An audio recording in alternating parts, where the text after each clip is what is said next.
What's up, guys? Still getting things set up.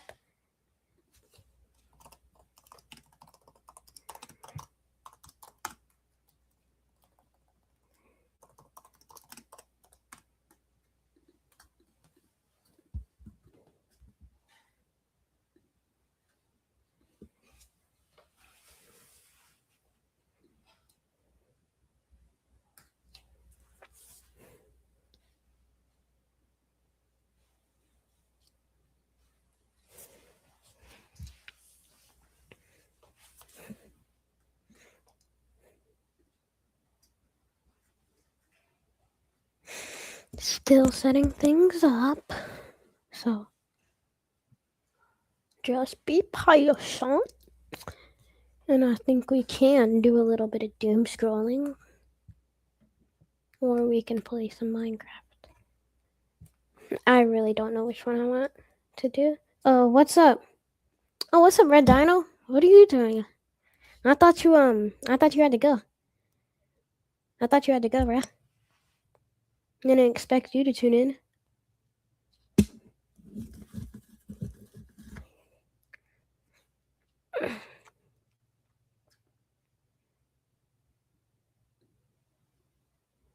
Oh yeah, your Switch just died? Yeah, that happens to me. I usually charge mine at night, so I don't have that problem a lot. But I might not be reading chat as much because I'm still getting stream set up.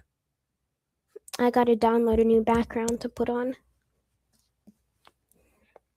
So I'm probably not gonna be reading chat a lot for like the first 5 minutes.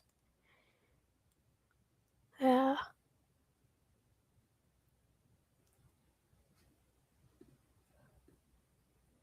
Also, can you call me Jesse if you want? Okay, sure, bruh.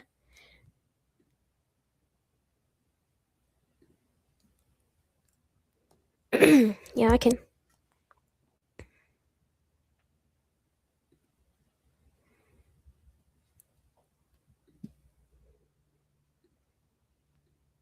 Bro, when I get a little bit of money, I'm gonna upgrade my setup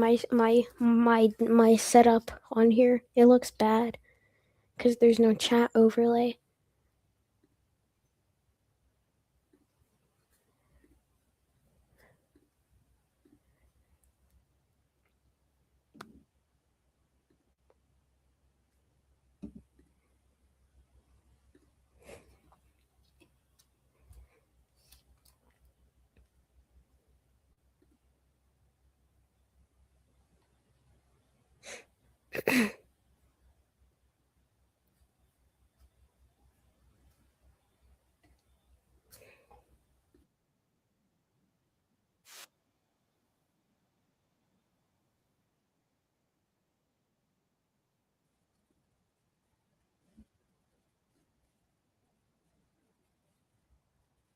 Okay, still not a lot of people in chat yet, but we gotta wait for people to come in.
Still downloading. This is taking a long time to download.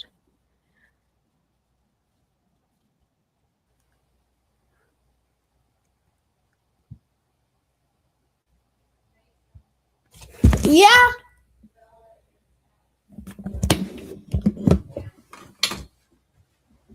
Oh.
Alright, sadly there's no one in stream. Sadly. Yo, Dino, you still here?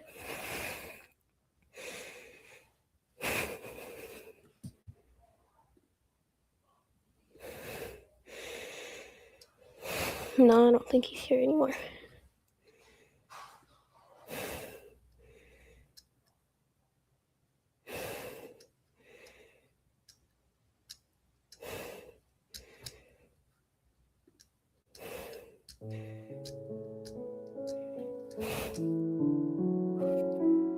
There we go.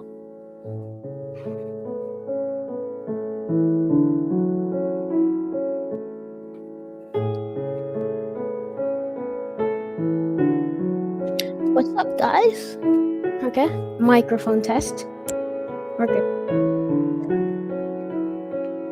And now, wait.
Jesse, you still here?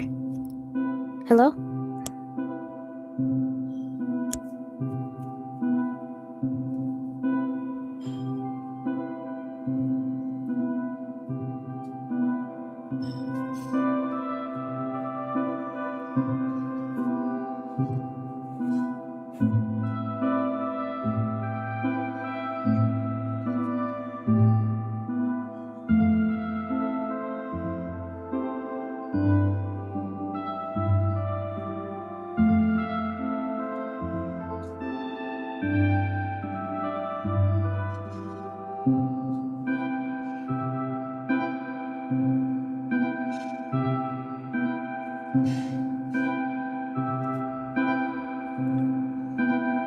Anyone here?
Oh, what's up? What's good? Flicks 420.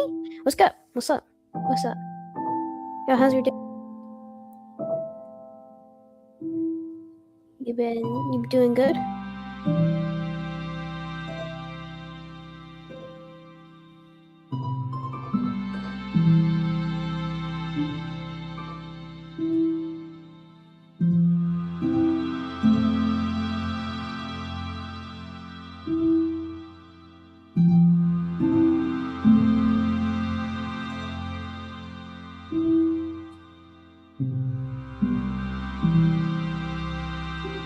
I'm doing good. Just playing the Mongol Cup at this minute. Yo, the Mongol Cup sounds lit, bruh. I really haven't I really don't play that many cups actually. The last time I played a tournament was like last year. But yeah, I don't know. Not a lot has happened over here. What you been doing all day?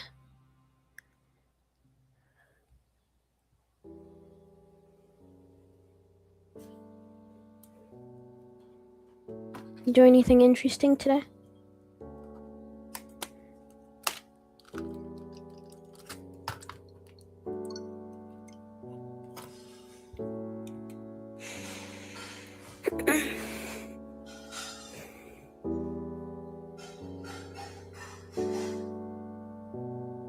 Also, is the background good?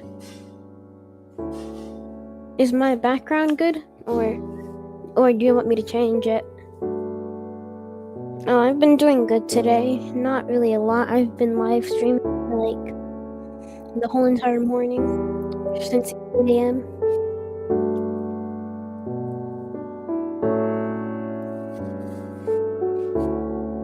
But overall, I've been doing pretty well.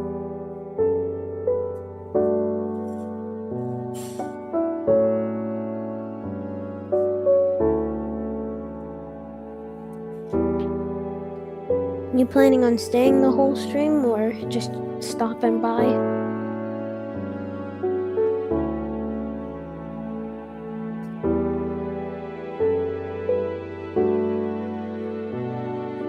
Okay.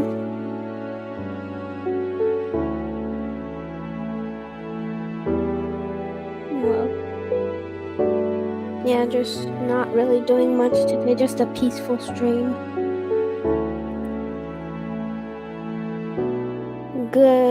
Good.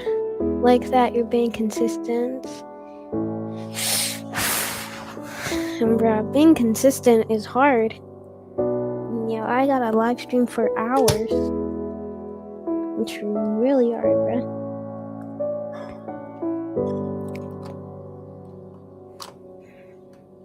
Yeah, staying consistent is hard.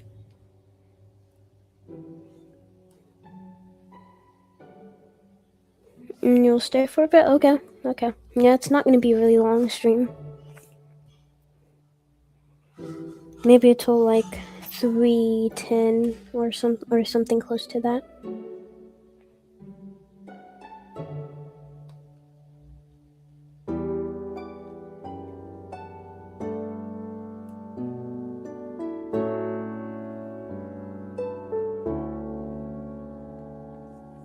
I know I was doing good on getting 1,000 views on each vid and just quit.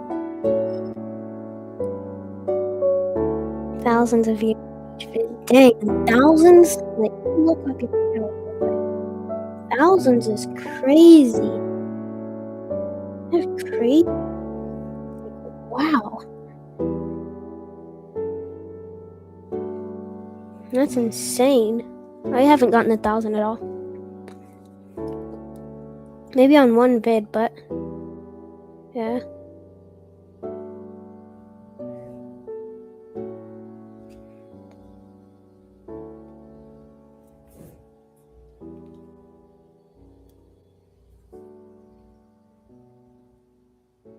You only posted 2 vids.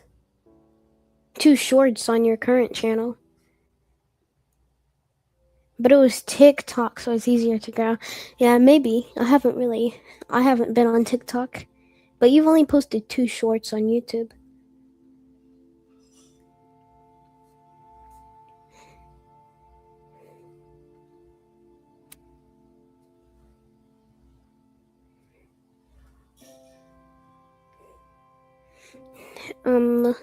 I have a question.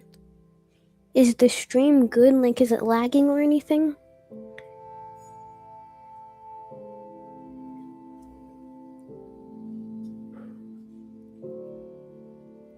Sometimes it will lag.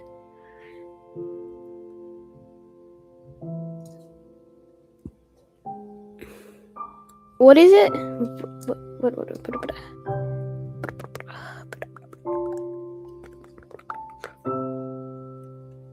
Not really. I like that it's a chill stream. Oh, yeah. We really don't got a lot going on in this stream. Yeah, I might do some more chill streams. I don't know. I usually don't. I just like stream and play games with my viewers. Like sometimes I'll play some Fortnite or something.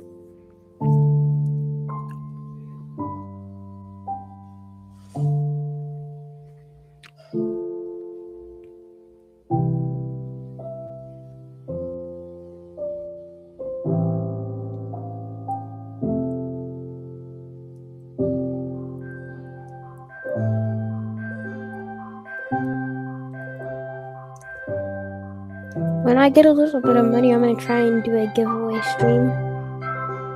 I'm gonna give away like one thing because I don't have that much.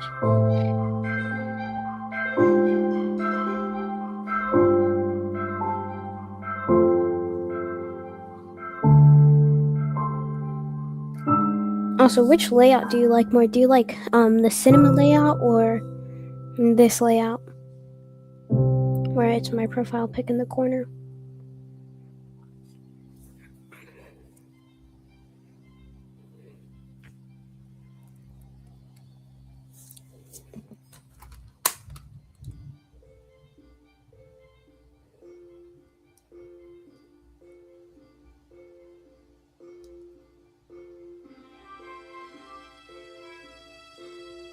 Yep.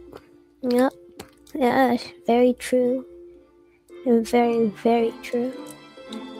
It just takes a lot of time. It's very time consuming. Yeah, I like the cinema one more because it's a good thumbnail. It makes us a good thumbnail for like the YouTube algorithm.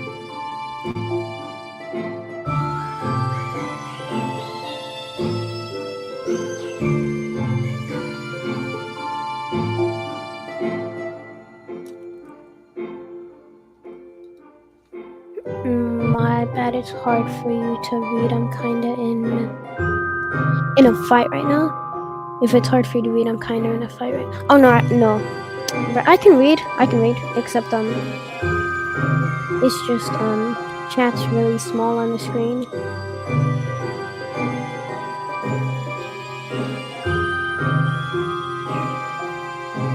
I can read very, very well. I got honor roll 3 times out of the 4 times. And like if I'm misspelling something. Yeah, that's probably not good for me. Oh, thanks. Didn't mean to brag right there.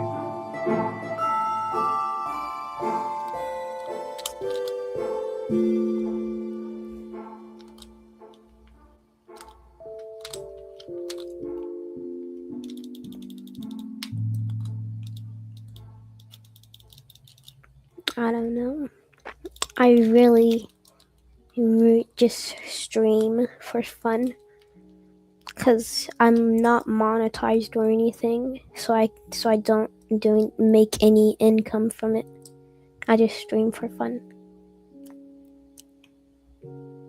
But also, there's a little bit of delay.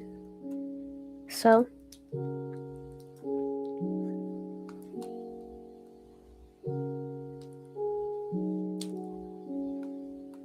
I think there's like post shorts about you going live to get a few more people into your stream.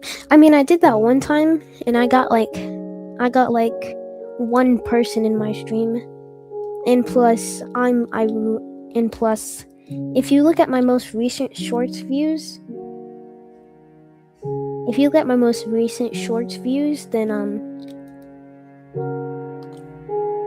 then you would see that YouTube's not really showing my shorts, because I went from getting 600 views on an average short to getting like 0 and like no comments. YouTube's just not showing my content enough anymore. So I'm just waiting for that to change before I post again.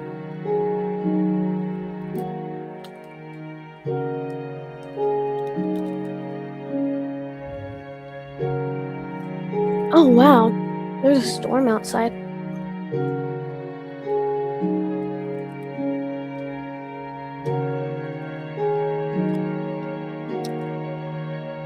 Yo, what's up? Yo, little bro, what's up? Yo. Oh, bro. But what's good? How's your day been? Today mission?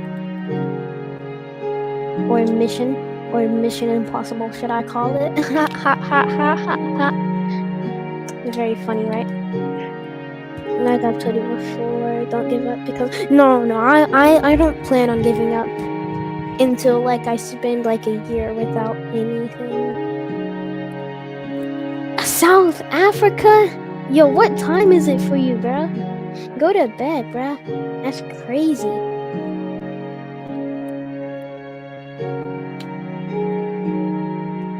Africa.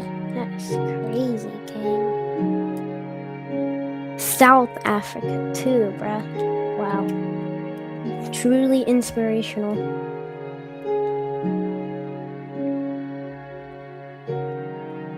Have you watched every Jude Low's vids? Who is that?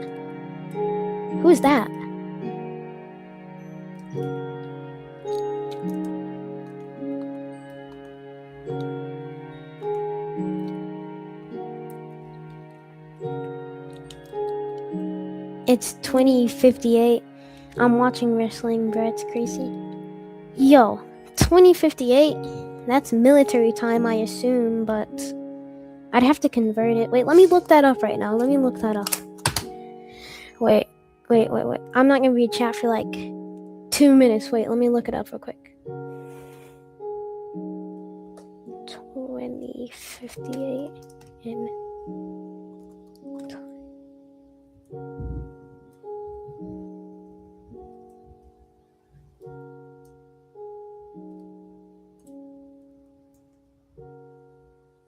I'm pretty sure I knew what that means. I'm pretty sure you mean like 2:58, right? Am I correct? Is it 2:58 a.m. or 2:58 p.m.? It's now 2:59 for you. But Alexa, you be on Minecraft? Yeah, sometimes I'm on Minecraft. Really, not that much though. Look at that. This stream's going pretty well. Alexa, please be quiet. Thank you. I'm sorry, Alexa.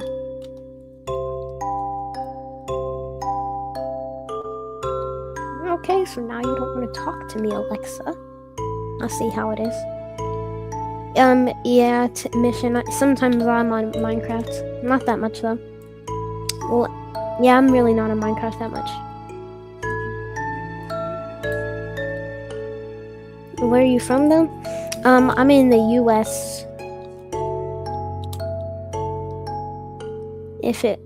Or I could pretend to be from down under. Have you seen the Fizzy Spizzies? Okay, that was really stupid.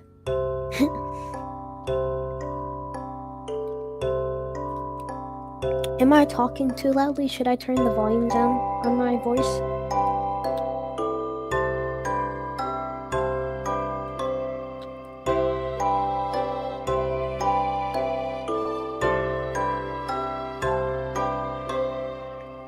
Yo, Licks, you still in the stream?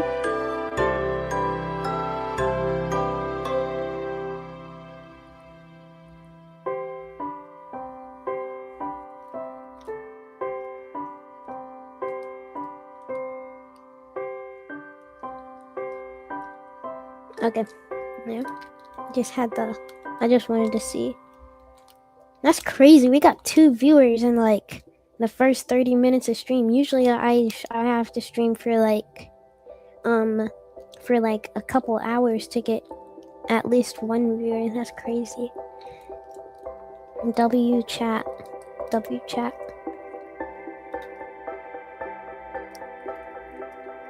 Oh yeah, I have a story for you guys. I remember one time I was what was it?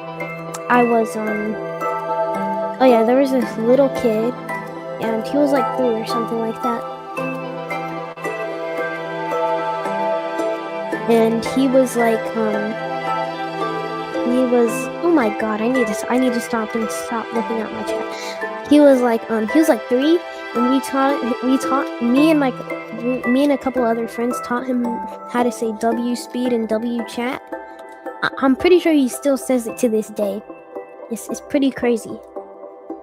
But then I got in trouble for it.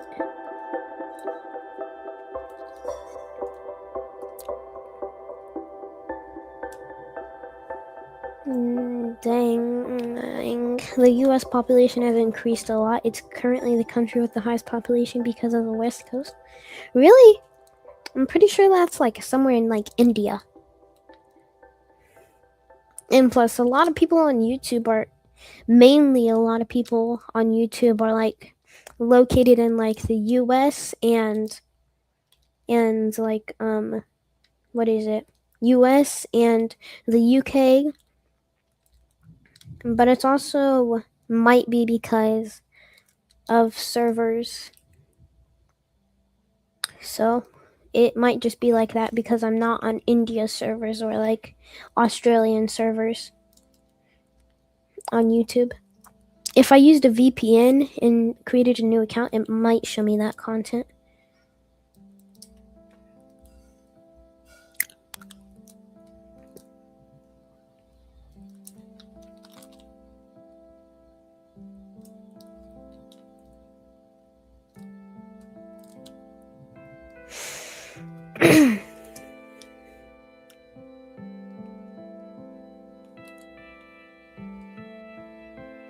But yeah.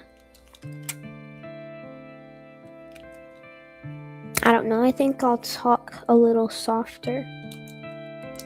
Maybe like this. I think you guys can hear me if I talk like this. Yeah, I think that's good.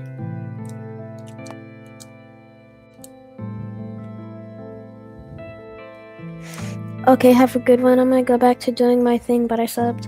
Well, thanks for stopping by, and have an amazing day. Hope to see you again soon. Thanks for subscribing. Wow. Yo, Flex, did you see that? I just got a sub. W today's mission. I'm gonna pin his message on the screen for like a couple minutes so I don't ruin the background.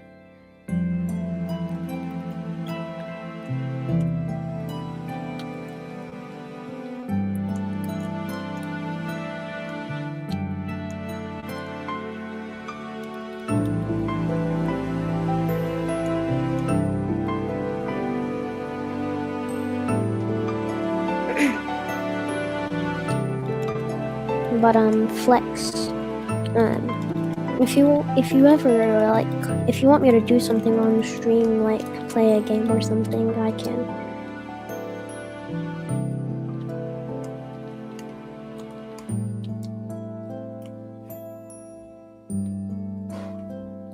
I'm really down to doing whatever anyone in my stream asks.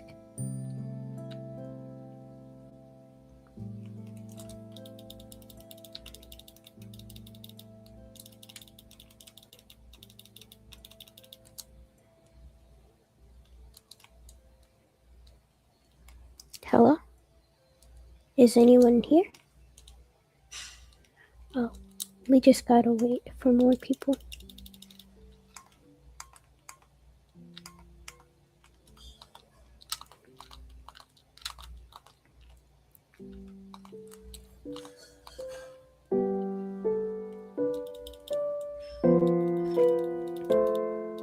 Oh, you're still here? Okay. Yeah, I thought you left. But you're good. You don't have to leave messages or anything. It's supposed to be a chill stream. You know? You don't have to chat or anything. You're good.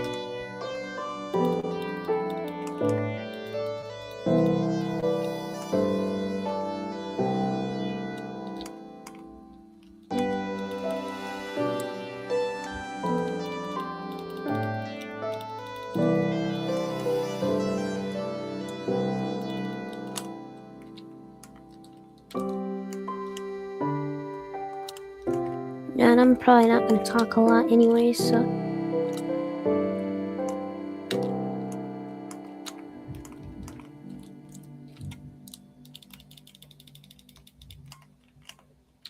It's storming outside pretty badly.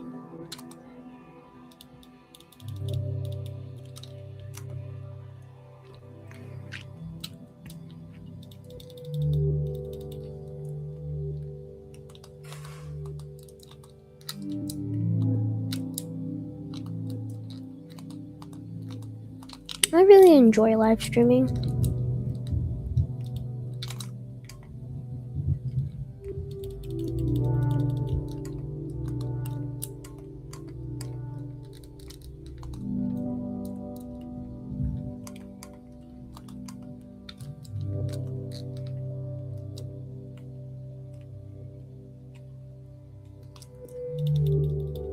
I wonder if we'll get any more people to come in and stop by.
It says we have 2 viewers, but I don't know.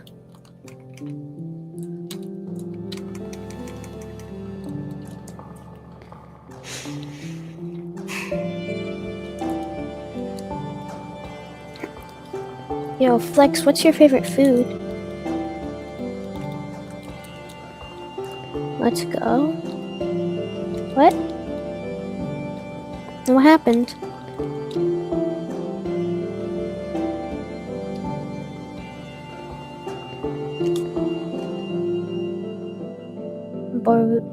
Burrito?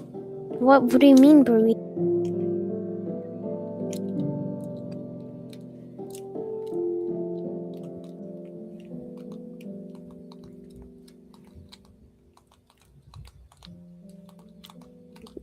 Did you playing a game or something?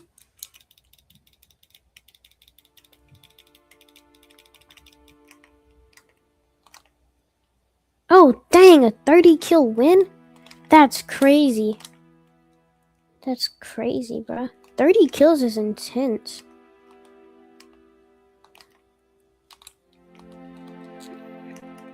You playing Fortnite right now?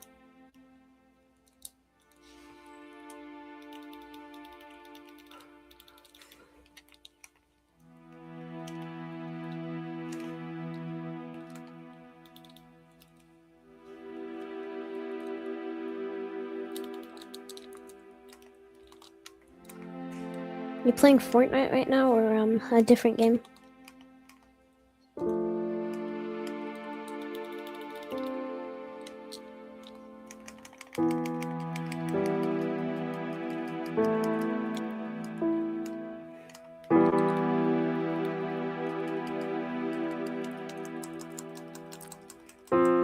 "30 kills in what?"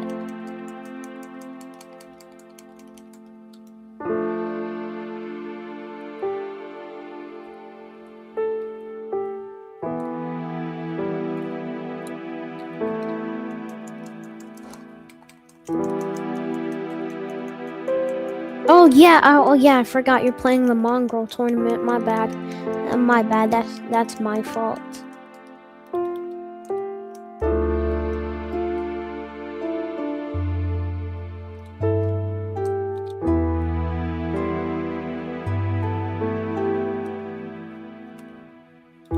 My fault. What do you have a favorite do you have a favorite drink?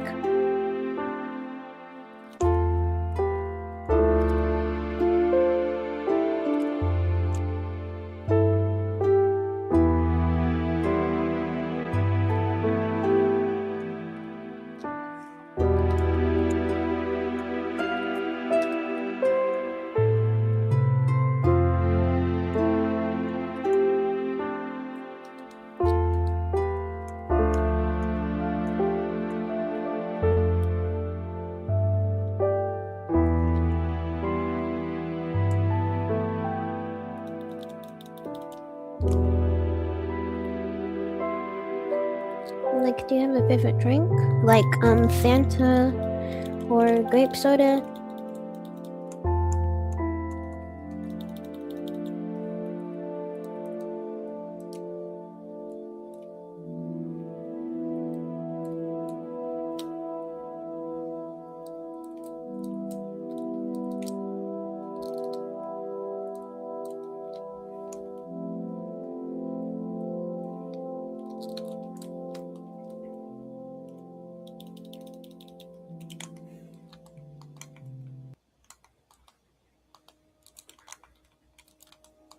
Hello?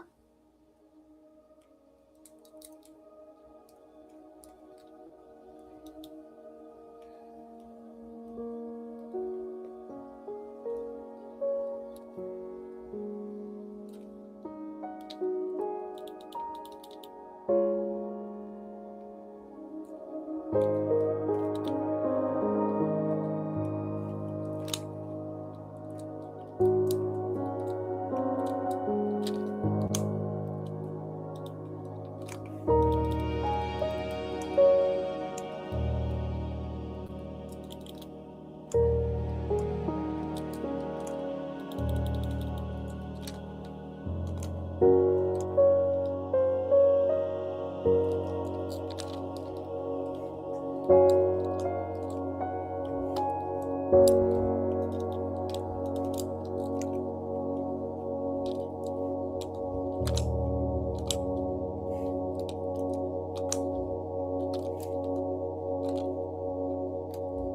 you have a favorite food? No, I already asked that.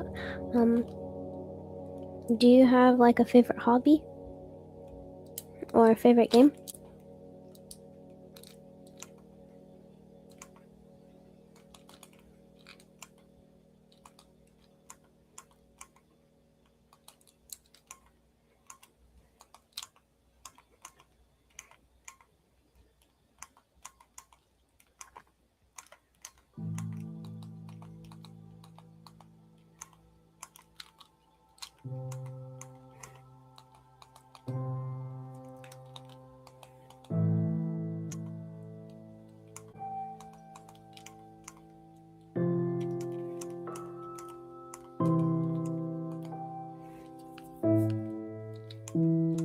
Oh, I think he left.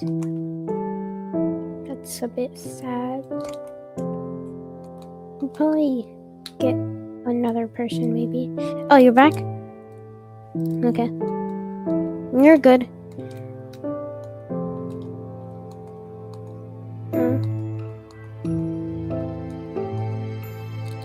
Oh, you're still here? Okay. Yeah. Do you have like a favorite, what job do you want?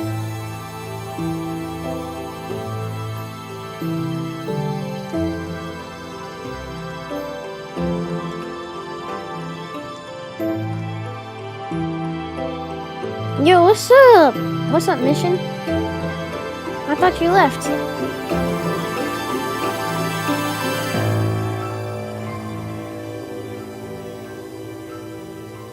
I thought you left because you had to go back to something that you were doing.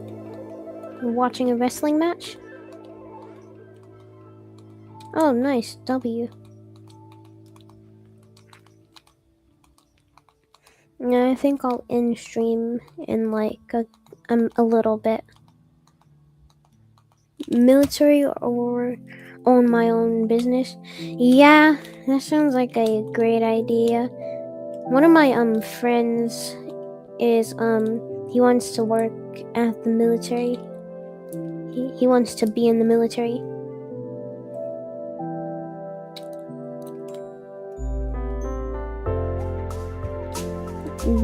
Yeah, a lot of people want to be in the military. I don't see a lot of people that want to be teachers. I'm joking. I wouldn't even want that job. But no, probably some people want it.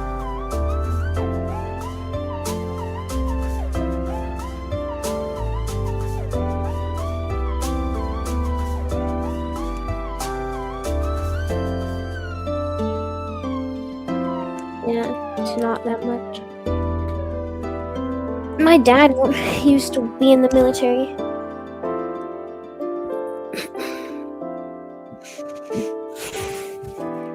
Yeah, my dad used to be in the military.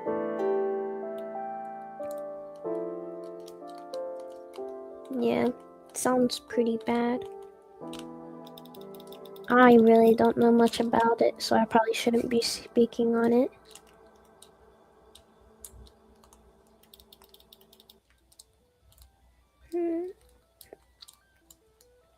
But it really is what it is, you know.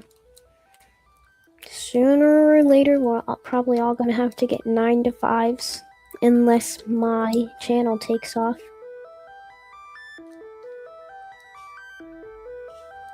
Yeah, that's what my dad has.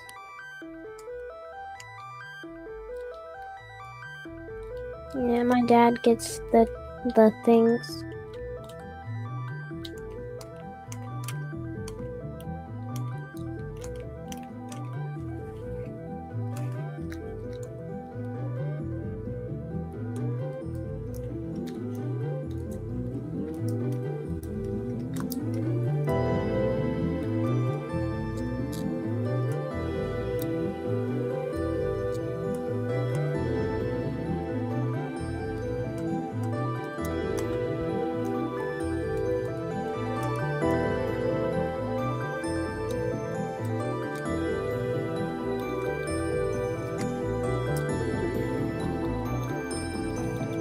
Does anyone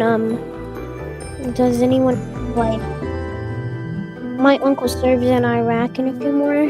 Oh, that's very interesting. Do you guys want me to tell you another story, or?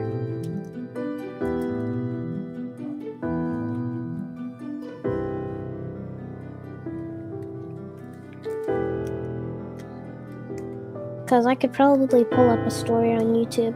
Okay? Sure, bro.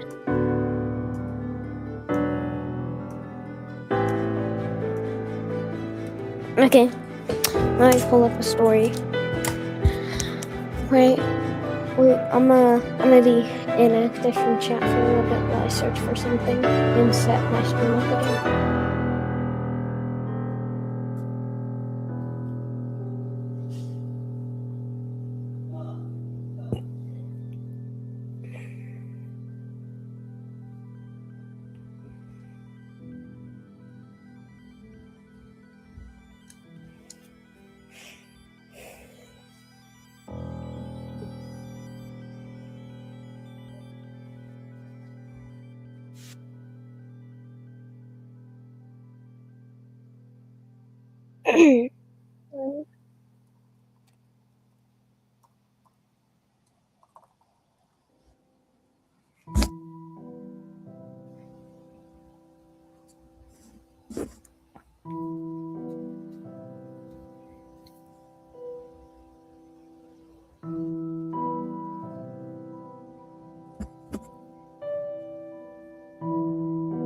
I'm trying to find some calm Reddit stories.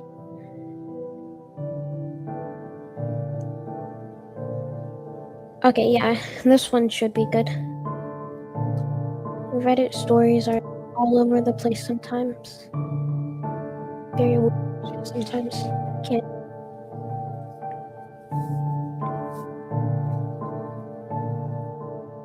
Oh.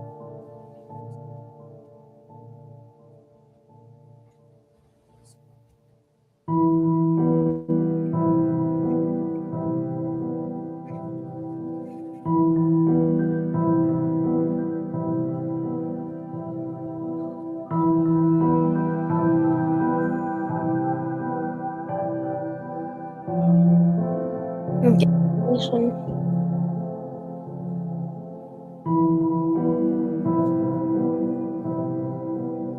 Okay, yeah, this one. This one should be good. You guys still here? You guys ready?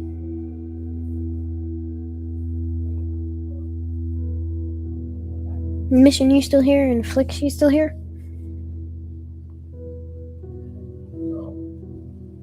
Oh my god, dude. Why can't I just get Bella, down! oh. Wait, sorry guys. I came upstairs. Be right back. Sorry about that. No. Back to the garage. Now. Go. Go. Garage. I got it.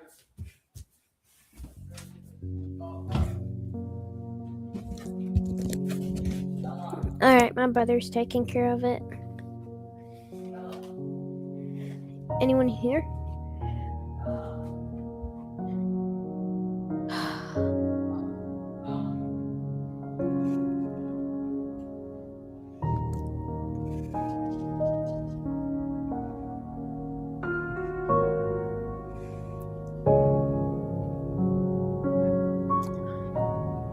Hello?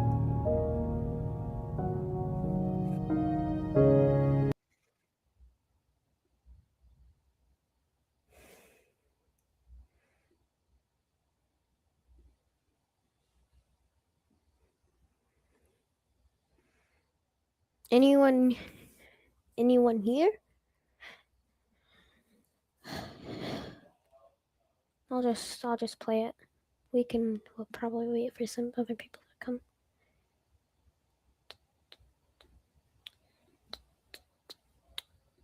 Helping them. We're sick of you making everything about yourself, Mom announced, sliding across a written agreement on the iPad I'd bought for her. This binds you to sibling duties only. No more pretending to be their mother. Sign it. My siblings, 14 and 16, stood behind her, death staring me. You're not that important, Jasmine. Nobody asked you to do all this. The irony was palpable. My childhood ended at 9 because I became the mother my siblings needed, all while our actual mom was busy, spreading her legs for her boyfriends.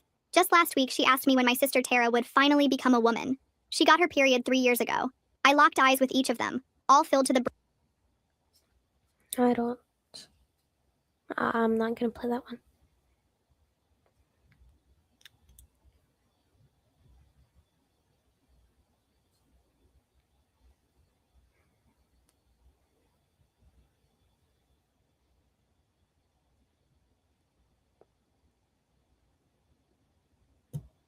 Why does no one in my family live past 50? My mom turned 49 last week, and my grandmother Delilah immediately moved her into the transition suite on the 3rd floor of our family's mansion. Your mother needs peace and comfort for her final year, Delilah said, looking at her wall of photographs. Every family member for 4 generations was up there, and every single one had died at exactly 50. Except Delilah. I'll help her prepare, just like I helped the others. I'd grown up watching aunts and uncles die exactly on their 50th birthdays. They'd go to sleep the night before and never wake up, leaving behind farewell letters they'd written in their final days. Everyone said it was the family curse, something in our genetics, Dang it. a ticking time bomb in our DNA. Why didn't you die at 50? I asked Delilah for the 100th time. I don't know, she said, and she seemed genuinely puzzled by it. I waited for death and it never came. Maybe I was spared so I could guide the rest of you through the transition. She was 78 and the only person in our bloodline to survive past their 50th birthday. This time was different though. This time it was my mom. And when Delilah left the room, Mom grabbed my hand so hard it hurt. I'm not ready, she whispered. I want to see you get married and have kids. Maybe you'll be like Delilah, I said. Maybe you won't die. No one else has ever lived past 50, she said, except Estelle. But look what happened to her. Great Aunt Estelle had somehow made it to 51, and everyone thought she'd broken the curse. But her daughter died suddenly 2 days later, and Estelle died the day after that. Delilah said the curse had taken them both because Estelle had cheated death and disrupted the natural order. I started researching our family history trying to understand this curse, but I couldn't find any deaths at 50 before Delilah's generation. Her own parents had lived into their 70s. The pattern only started with Delilah's husband, who died on his 50th birthday right after Delilah inherited the family estate. Mom, what exactly happens when people turn 50? I asked. They just die, she said. They go to sleep and don't wake up. Delilah says it's peaceful. But how does she know? I asked. She's been with each of them at the end, Mom said. She's the only one strong enough to watch it happen. I snuck into Delilah's study one night to read the farewell letters she kept filed away. They were all in different handwriting, but something felt off. Every letter mentioned feeling drowsy in their final days. Every letter thanked Delilah for her comfort and care. While looking through old family records, I found something strange. My mom's sister Grace was listed as dying at 50, but the death certificate was weird. No cause of death, no hospital, just Delilah's signature as witness. I searched online and found a Grace Calgary living in Oregon, age 58. I called the number I found. Is this Grace Calgary? There was a long pause. Who's asking? I'm your niece, I said. Everyone thinks you're dead. Good, she said. Let them. How did you survive the curse? I begged. I left the night before my birthday, she said. Started getting sick a month before, exhausted and confused. It went away as soon as I left the house. Why didn't you tell anyone? I asked. I tried to warn Estelle, she said. Her daughter overheard and started asking questions. She was snooping in Delilah's room the day before she died. I went to check on Mom in the transition suite. She was getting thinner and paler every day, and Delilah had started giving her special herbal drinks to ease her transition. I'm so tired all the time, Mom said. But Delilah says that's normal. The body knows when its time is coming. While they were downstairs, I searched the transition suite and found a locked cabinet in the closet. Inside were medical supplies, syringes, vials of clear liquid, and a notebook tracking dosages for each family member. The latest entry was about my mom. Building tolerance. Increased gradually. I photographed everything and went to the police, but they said suspicious deaths from 50 years ago couldn't be investigated without bodies. They promised to look into it, but needed more evidence. I tried to convince Mom to leave, but she was terrified. What if the curse follows me? What if it takes you instead, like it took Estelle's daughter? Mom, I don't think it's a curse, I said. Then why does everyone die? Wait, let me fix the stream real quick. My bad. We had to go full key. Alright, no problem, no problem. Yeah, Fortnite's an intense game. And then put this back on while I edit this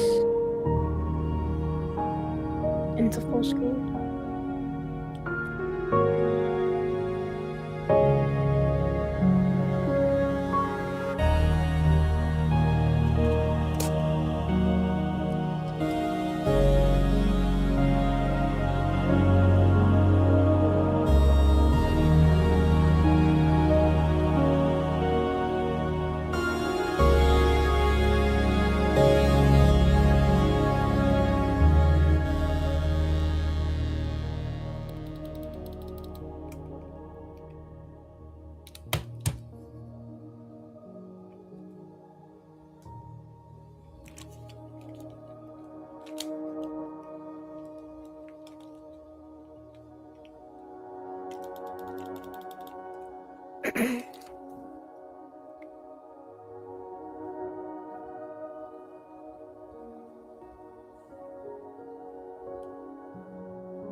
Very peaceful today.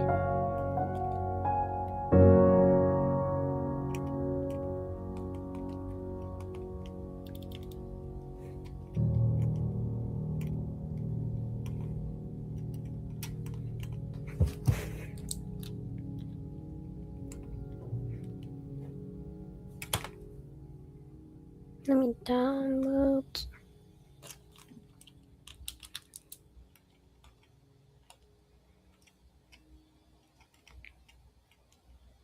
Gigabyte.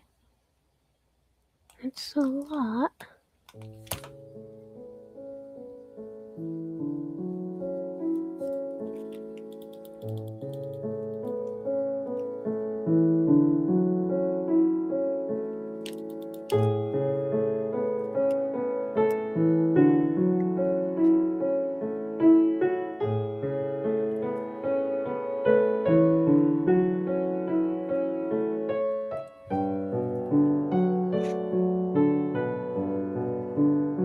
Alright, buddy, I'm probably going to go, but thank you for going live. Yeah, have a wonderful day. And I hope to see you in future streams. Bye bye.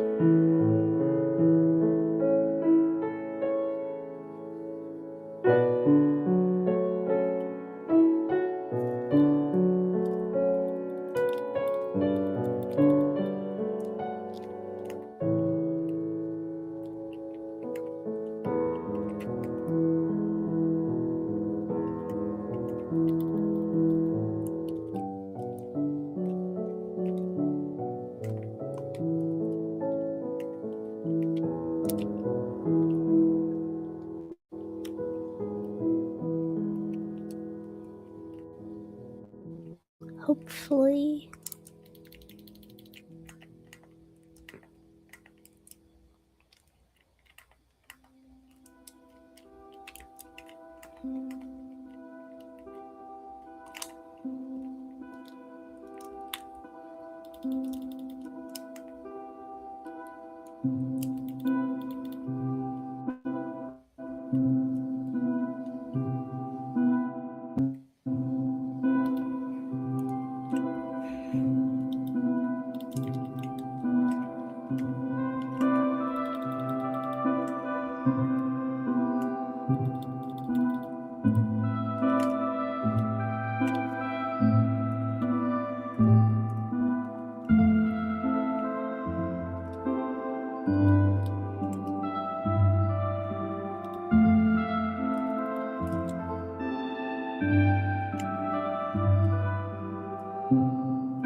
Hopefully Mission can join back. Mission, are you still in the stream?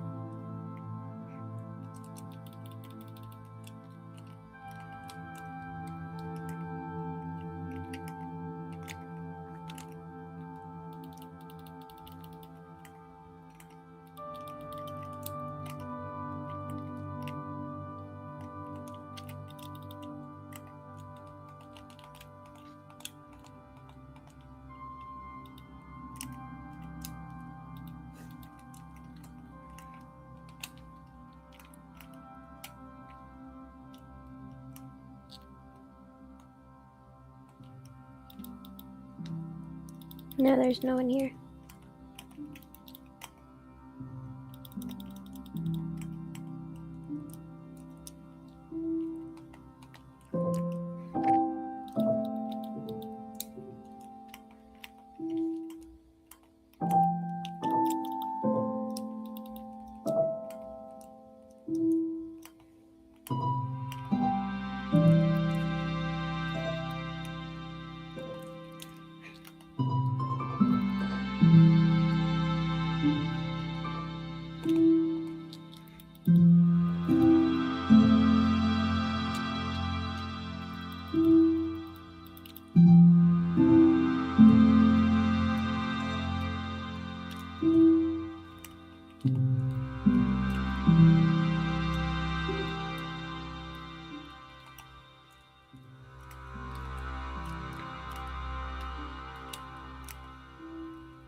Anyone in stream today?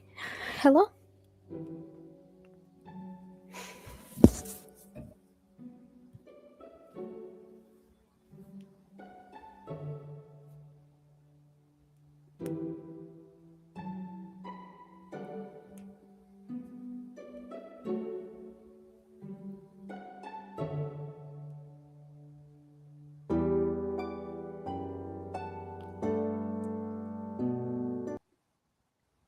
Past 50.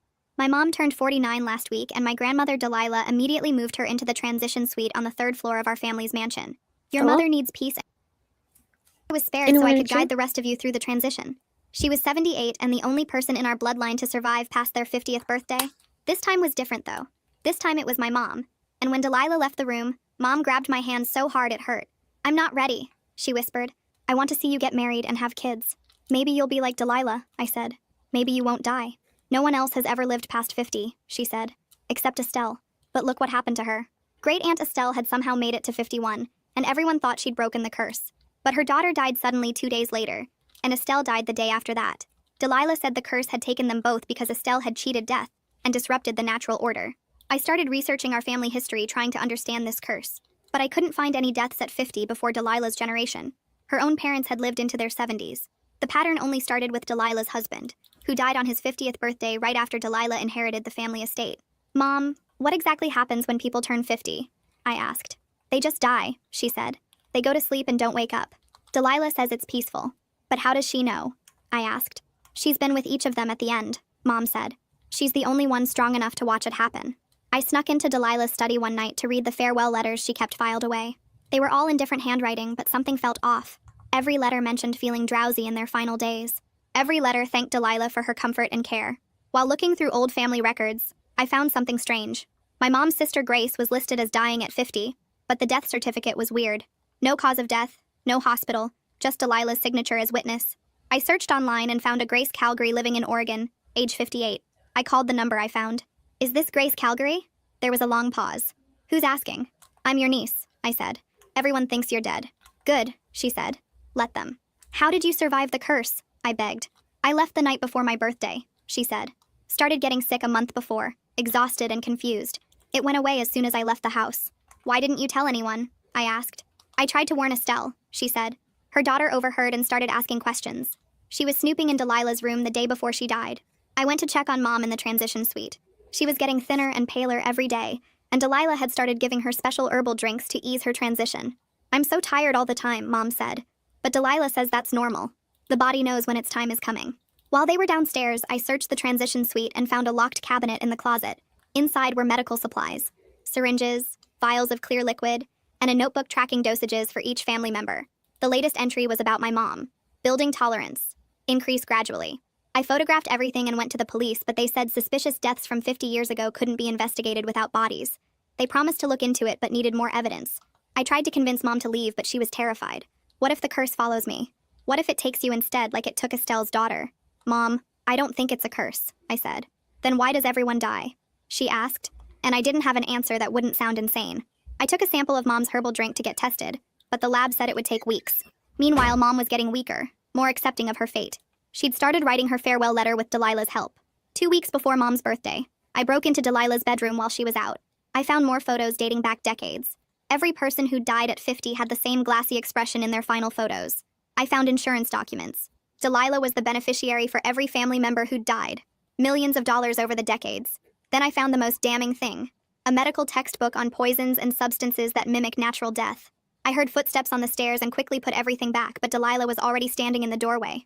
You're just like Estelle's daughter, she said, taking a syringe out of her pocket. Too curious for your own good. My legs want to run, but I make them stay still. I look at the syringe in her hand and then back at her face. I force my voice to sound normal and a little embarrassed. I tell her I was looking for extra blankets for Mom because she mentioned being cold earlier, and I got turned around in the hallway. The lie sounds weak even to me, but I keep talking. I say I know the linen closet is on the second floor, but I thought maybe there was storage up here too. Delilah watches me while I talk. Her hand stays steady with that syringe visible. I can see her thinking about whether to believe me. The silence stretches out for what feels like forever. Finally, she slides the syringe back into her pocket. She tells me the medical supplies are just comfort care items for Mom. She says hospice patients need various medications for pain and anxiety.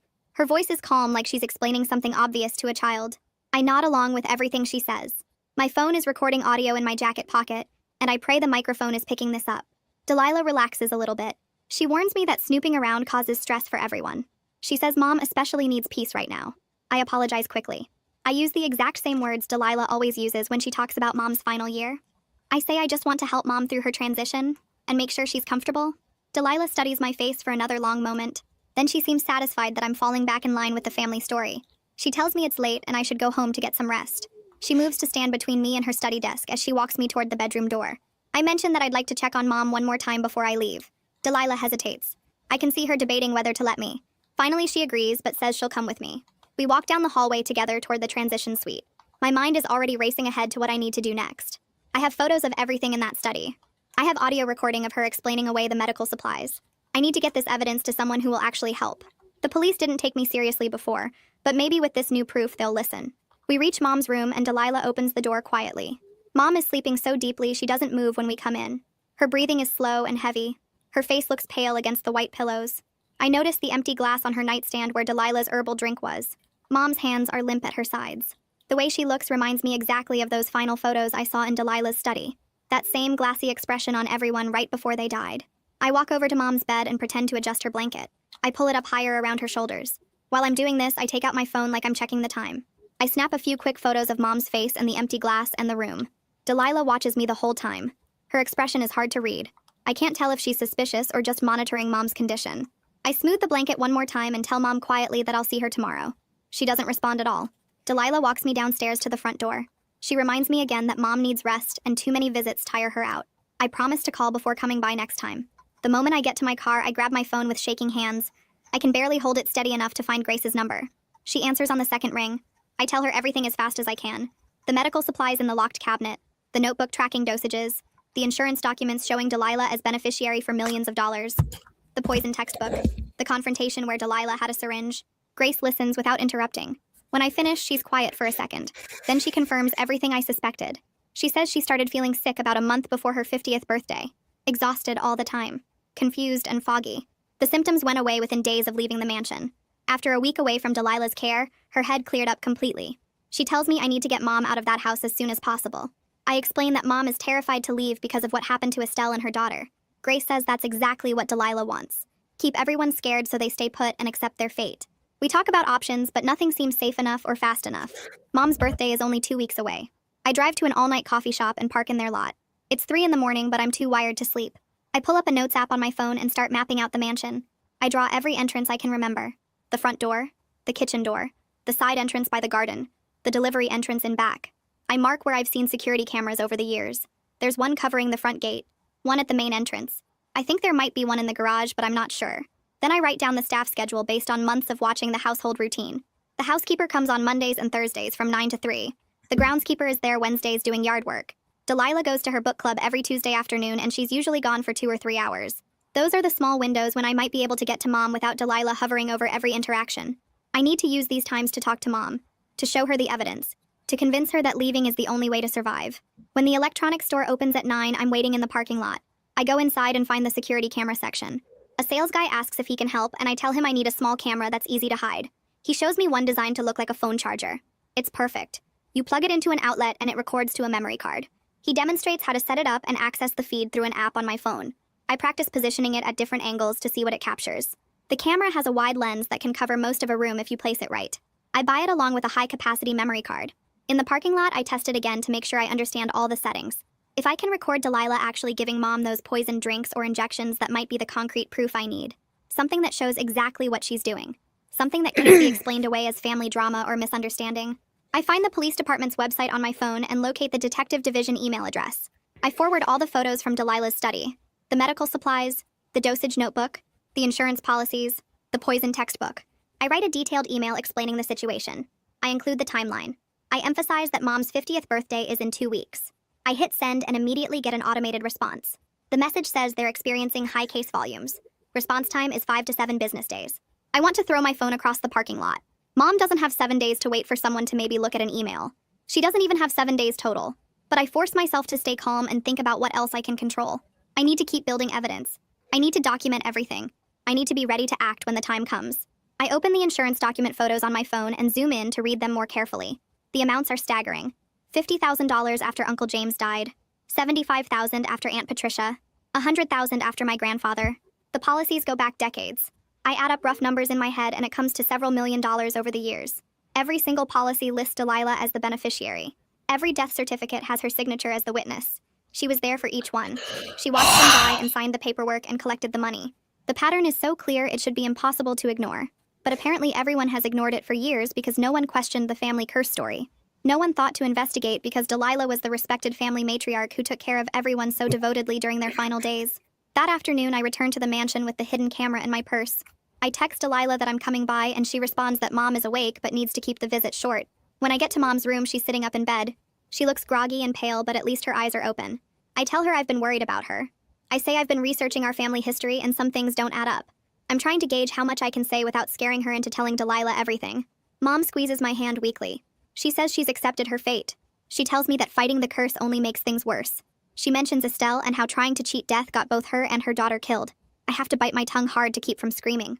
I want to tell her there is no curse. I want to show her all the evidence. But I know if I push too hard right now, she'll panic and tell Delilah and then I'll lose all access. So instead, I just hold her hand and tell her I love her. I promise her we'll figure this out together. She smiles sadly like she thinks I'm in denial about what's coming. Before I leave, I plug the hidden camera into an outlet near her nightstand. It looks exactly like a regular phone charger. Mom doesn't even glance at it. I leave Mom's room and walk quickly down the stairs, my legs shaking from the adrenaline of plugging in that camera right under Delilah's nose. I get to my car and sit in the driver's seat for a minute, hands gripping the steering wheel while I try to calm down enough to think clearly. I pull out my phone and search for private medical labs that do toxicology testing, scrolling through results until I find one that advertises fast turnaround times and 24-hour service. I dial the number and a woman answers on the second ring, her voice professional and slightly tired. I explain that I need to test a drink sample and some vials for unknown substances, trying to sound calm and reasonable instead of like someone in the middle of a family emergency. She starts asking questions about chain of custody and whether this is for legal purposes, and I realize this is way more complicated than just dropping off a sample at a lab. She tells me about proper collection procedures, storage requirements, and documentation that needs to be maintained if I want the results to be useful in any official capacity. I'm writing notes on the back of a receipt I found in my console, trying to keep up with all her instructions about sealed containers and temperature control and witness signatures. She says they can do a rush analysis, but it will cost extra. And when she quotes the price, I do quick math in my head and realize this will max out my credit card. I tell her that's fine and arrange to bring everything in tomorrow morning at 8, hanging up.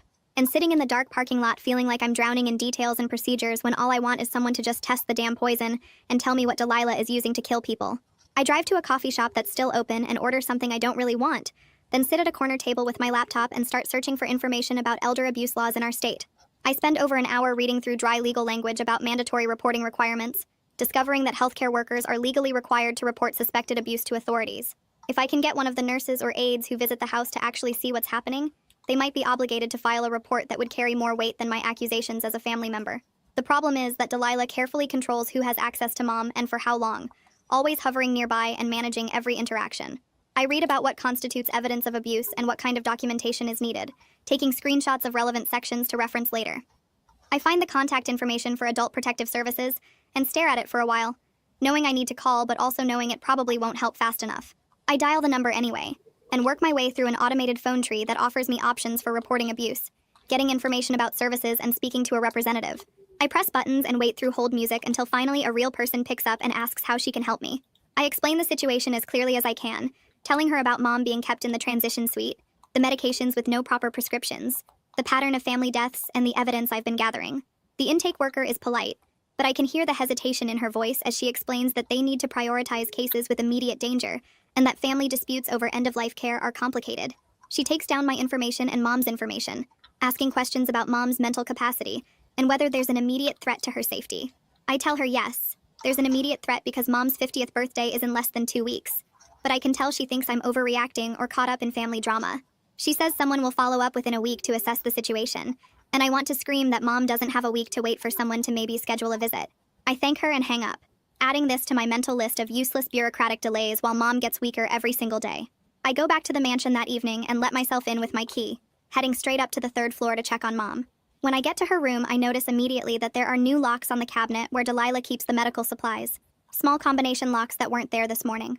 Delilah is sitting in the chair by Mom's bed and she looks up when I enter, her expression pleasant but with something hard underneath. She tells me that Mom needs more rest now and that too many visitors are exhausting her, speaking in that calm, reasonable tone that makes me want to shake her until she admits what she's really doing. I ask if I can just sit with Mom for a little while and Delilah checks her watch, then says I can stay for 20 minutes but Mom shouldn't be disturbed or agitated. I sit on the edge of Mom's bed and take her hand, which feels cold and limp in mine. Mom's eyes are closed and her breathing is shallow, and she doesn't wake up even when I squeeze her fingers gently. Delilah watches me the whole time from her chair, and I'm hyper-aware of every move I make. When Delilah gets up to adjust Mom's blankets, I quickly reach over to the nightstand and make sure the phone charger camera is still plugged in and positioned correctly, my heart racing as I check that the angle captures the bed and the door. Delilah turns back around and I'm already pulling my hand away, pretending I was just moving Mom's water glass. She tells me my time is up and I should let Mom rest, walking me to the door like she's escorting me out. I leave feeling like I'm abandoning Mom in enemy territory, but at least now I have that camera recording everything that happens in that room. The next morning, I wake up early and stop at a drugstore to buy a bottle of electrolyte drink that looks almost identical to the herbal mixture Delilah has been giving Mom. I pour some out and compare the color and consistency, adding a little water until it matches perfectly. I put the bottle in my bag along with a clean sample container and drive to the mansion, getting there before Delilah usually starts her morning routine with Mom. I let myself in and go upstairs, finding Mom still asleep and the room empty. I can hear Delilah moving around downstairs, probably making breakfast or getting her own coffee. I move quickly to the nightstand where Delilah keeps the current batch of herbal drink in a glass bottle, my hands shaking so badly I almost knock it over. I unscrew the cap and carefully pour the mixture into my sample container, watching the thick brownish liquid flow out and trying not to think about how much of this Mom has already consumed. I seal the sample container and shove it in my bag, then pour the electrolyte drink into the glass bottle and screw the cap back on. I'm wiping up a few drops I spilled when I hear footsteps on the stairs, and I barely have time to shove the drugstore bottle into my bag and step away from the nightstand before Delilah walks in. She looks at me with raised eyebrows and asks what I'm doing here so early, and I tell her I couldn't sleep and wanted to check on Mom before work. She accepts this and moves to Mom's bedside, and I make myself leave Yo, before she makes today's about mission. why You I'm still here? lingering. I'm so That sorry. afternoon, I I come forgot back to to read the visit, message out. and Oh Mom my seems God, I'm more so alert than sorry. she You has still in here? days, her eyes actually focusing on my face when I talk to her. She asks me questions about my life and what I've been doing, and she actually remembers my answers when I reference them later in the conversation.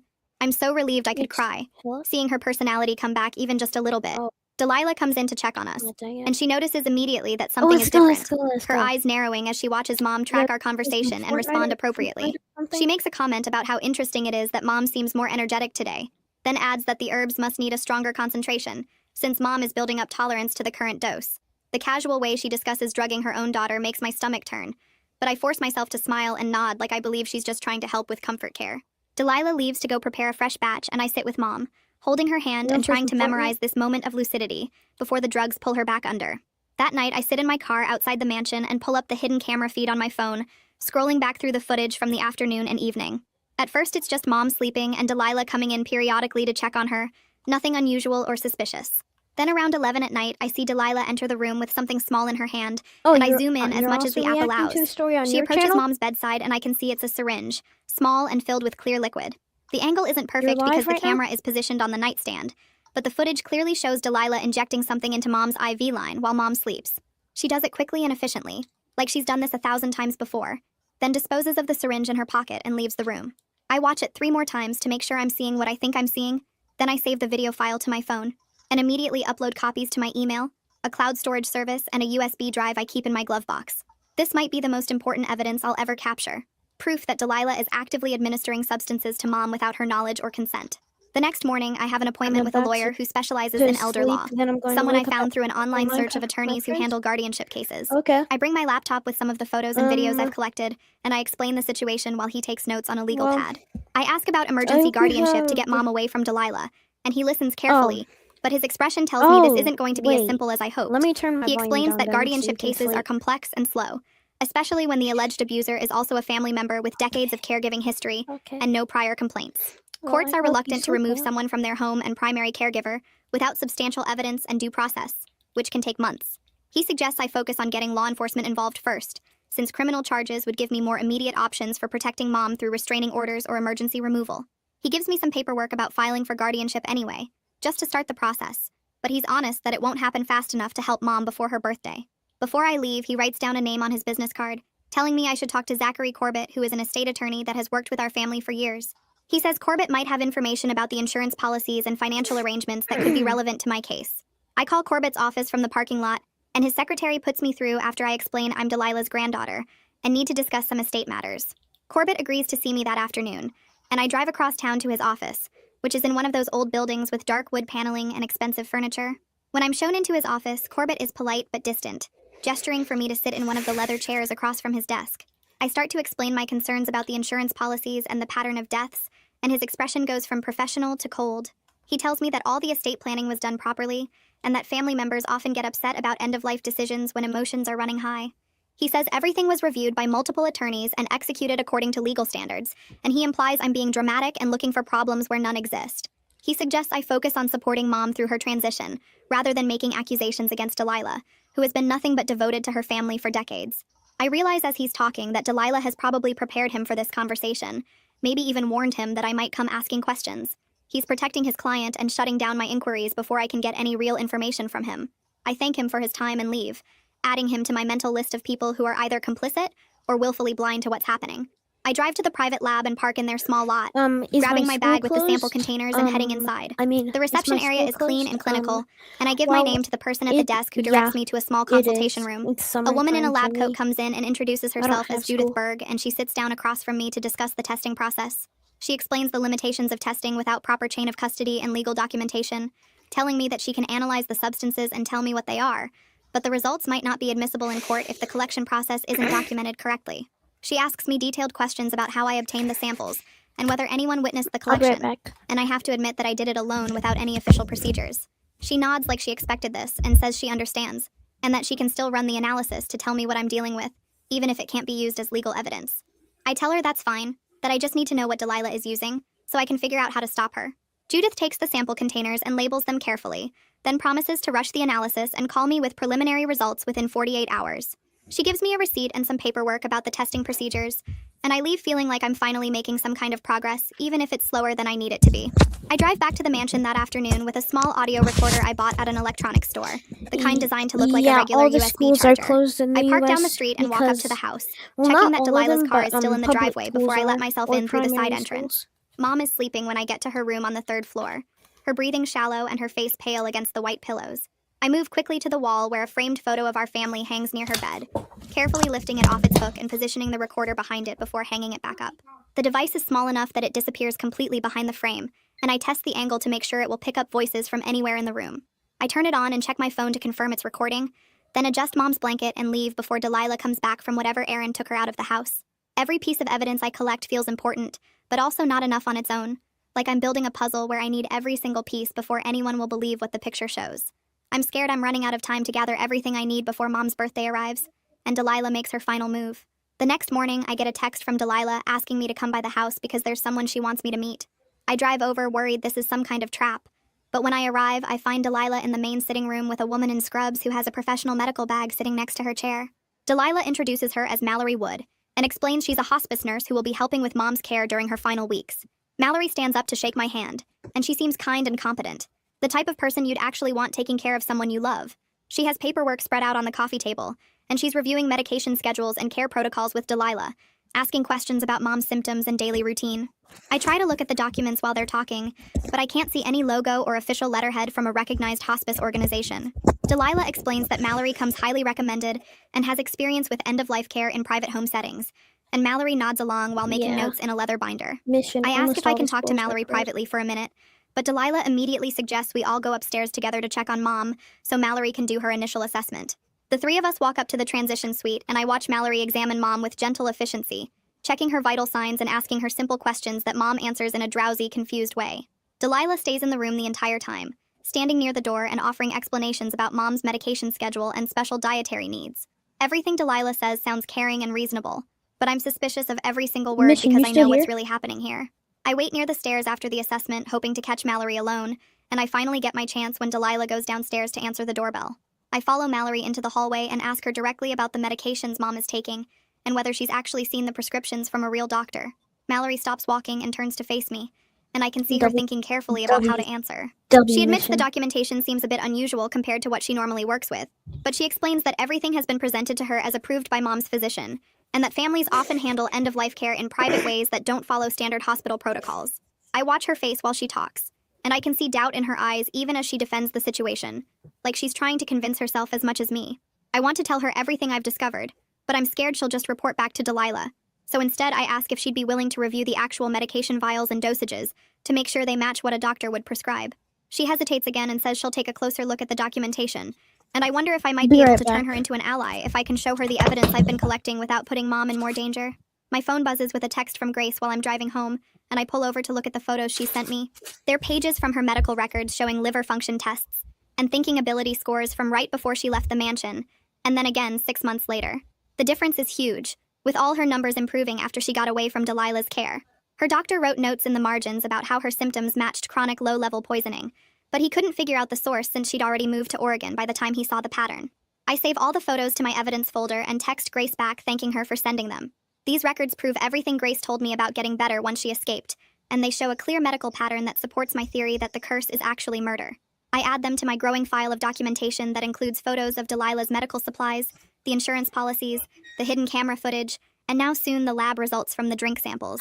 That night, I check the hidden camera feed from my apartment and watch footage of Delilah entering Mom's room around 8 in the evening. She sits down on the edge of Mom's bed and picks up the notebook where Mom has been writing her farewell letter, the one Delilah suggested she start working on weeks ago. I turn up the volume on my laptop and hear Delilah reading through what Mom has written so far, then suggesting specific phrases Mom should include. She tells Mom to write about being grateful for Delilah's guidance and to say she accepts her fate peacefully, actually dictating the exact words that will make Mom's death look expected and natural. Mom's voice is weak and confused as she agrees to add the phrases Delilah wants, and I watch her pick up her pen with shaking hands to write what Delilah is telling her to say. The whole thing makes me feel sick because Delilah is literally scripting the goodbye letter that will be used as evidence that Mom died willingly and without suspicion. I saved the video file to 3 different locations, knowing this footage shows the psychological control Delilah has over Mom, which is almost as bad as the physical poisoning because it's destroying Mom's ability to fight back or ask for help. My phone rings the next afternoon, and it's the woman from Adult Protective Services calling me back about the report I filed. She apologizes for the delay and says she's scheduled a home visit to evaluate Mom's situation, and I feel a quick moment of hope until she tells me the appointment is for next Tuesday. I do the math in my head and realize next Tuesday is 3 days after Mom's 50th birthday, Yo, which mission. means it will be too late if Delilah follows her usual pattern. I try to explain the urgency and tell her about the birthday deadline, but she says No, she you're right, understands my she did. concern and she'll try to move the You're visit right. up if there's a cancellation. She can't promise anything, though, because they have a huge caseload and they need to coordinate with other agencies before they can do an emergency intervention. I thank her for trying and hang up feeling like I'm screaming into a void, while everyone around me moves at the speed of paperwork and procedures. The system isn't designed to prevent murders that look like natural deaths, and by the time anyone official takes action, it will be too late to save Mom. Judith calls me 2 days later with preliminary results from the drink sample I brought to her lab. Her voice is careful and professional as she explains what they found, telling me the sample contained traces of medicines called benzodiazepines and other drugs that make people sleepy and confused. She says the amounts weren't high enough to kill Yeah. someone right away, but would definitely cause drowsiness and mental fog over time if someone took Yeah, them every just day. go back to The sleep, levels bro. match exactly with Just Mom's go back to symptoms of sleep. being tired all the time and having trouble thinking clearly. Judith explains she's running more Agreed. detailed tests on the vials I brought in, but these initial findings already confirm that someone has been giving Mom drugs on purpose, using substances that wouldn't show up in a regular check after death. I thank her and ask her to rush the rest of the analysis, then I save her preliminary report to my evidence folder. This is scientific proof that Mom is being poisoned, not dying from some genetic curse, and it's exactly the kind of documentation I need to make people take this seriously. I go back to the mansion the next day to check on Mom and find Delilah waiting for me in the front hallway. She tells me Mom needs complete rest now and that my visits seem to make her upset and anxious. She says I can see Mom for a few minutes, but then I need to let her sleep because she's entering the final stage of her transition. I follow Delilah upstairs and notice Mallory standing in the hallway outside Mom's room looking uncomfortable. When Delilah goes into Mom's bathroom to get something, Mallory quietly asks me if I have concerns about the care plan they're following. Her voice is low and hesitant, like she's not sure she should be asking, but I can tell she's been thinking about our earlier conversation. I tell her I have serious concerns and that I've been gathering evidence about what's really happening here. I watch her face carefully to see if she's going to help me or report everything back to Delilah, and I see her glance toward the bathroom door before nodding slightly like she wants to hear more, but not right now. I'm lying in bed that night unable to sleep when I suddenly realize the hidden camera I installed is connected to the mansion's wireless internet network. That means if Delilah knows anything about technology, she could potentially find the camera's signal and access the footage I've been recording. I get dressed and drive back to the mansion even though it's almost midnight, parking down the street and walking up to the side entrance with my keys ready. The house is dark except for a few night lights in the hallways, and I make my way up to Mom's room as quietly as possible. I unplug the camera from the wall and use my phone to change its settings so it records directly to its memory card, instead of uploading anything to the internet. It's a small technical thing, but it could mean the difference between having evidence and having Delilah find the camera and destroy it before I can use the footage. I plug it back in and check that it's still recording properly. Then I leave the same way I came in and drive home, hoping Delilah didn't hear me moving around upstairs. My email alert goes off the next morning, and I see a message from Zachary Corbett with the subject line legal notice. I open it and find a formal letter warning me to stop harassing Delilah and threatening to sue me if I keep making accusations against her. The whole thing is written in complicated legal language about defamation and trespassing, clearly designed to scare me into backing off and leaving Delilah alone. I read through it twice and realize this means Delilah knows I'm actively working against her, even if she doesn't know exactly what evidence I've collected. I forward the email to the elder law attorney I talked to before and ask if this changes anything about my options for protecting Mom. He writes back within an hour saying it's a typical scare tactic that lawyers use to intimidate people, but that I should be careful about how I gather evidence going forward because Delilah is obviously preparing to fight back. I save his response and add Corbett's threatening letter to my evidence file, knowing it actually helps my case by showing Delilah is trying to silence anyone who questions what she's doing. My phone rings the next morning and I see Judith's number on the screen. She tells me the detailed analysis is complete and asks if I can come by the lab to go over the results in person, because there's a lot to explain. I drive over immediately, and she spreads out several pages of technical reports across her desk, pointing to highlighted sections as she walks me through what they found. The vials contain a mixture of benzodiazepines combined with other sedative drugs that work together to slow down breathing and heart function over time. She explains that someone taking these substances in gradually increasing doses would become drowsy and confused. Their body would get weaker, and eventually their respiratory system would just stop working while they slept. Requested Reds is on Spotify now. Check out link in the description or comments. The combination is designed to look like natural death, especially in someone around 50, who might be assumed to have underlying health problems that finally caught up with them. Judith traces her finger down the dosage calculations and shows me how the amounts in Mom's recent samples match exactly what would be needed to kill someone within weeks if the doses kept increasing on schedule. I feel sick listening to the technical details, but I'm also relieved because this is real proof that can't be dismissed as family drama or paranoid accusations. I thank Judith and ask her to send me copies of everything. Then I sit in my car in the parking lot trying to decide what to do next. I pull up the police department website on my phone and find the non-emergency number, expecting to get shuffled around or told to file an online report. The dispatcher answers and I ask to speak with a detective about a potential serial murder case, trying to sound calm and rational instead of like someone making wild accusations about their grandmother. She puts me on hold for what feels like forever, then transfers me to a detective named Fletcher Ridley, who picks up and asks me to explain the situation. I tell him everything starting with the family curse and working through all the evidence I've gathered, the insurance policies, the medical supplies, Grace's escape and recovery, the lab results showing poison in Mom's drinks.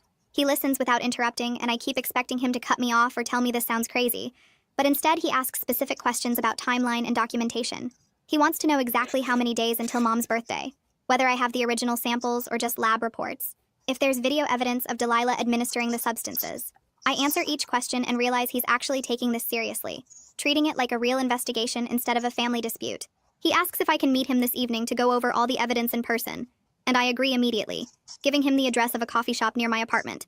Detective Ridley shows up right on time, and I spread out everything I've collected on the table between us. Photos of the medical supplies and dosage notebooks, screenshots of the insurance documents, printouts of the lab reports, the video footage from the hidden camera showing Delilah with syringes.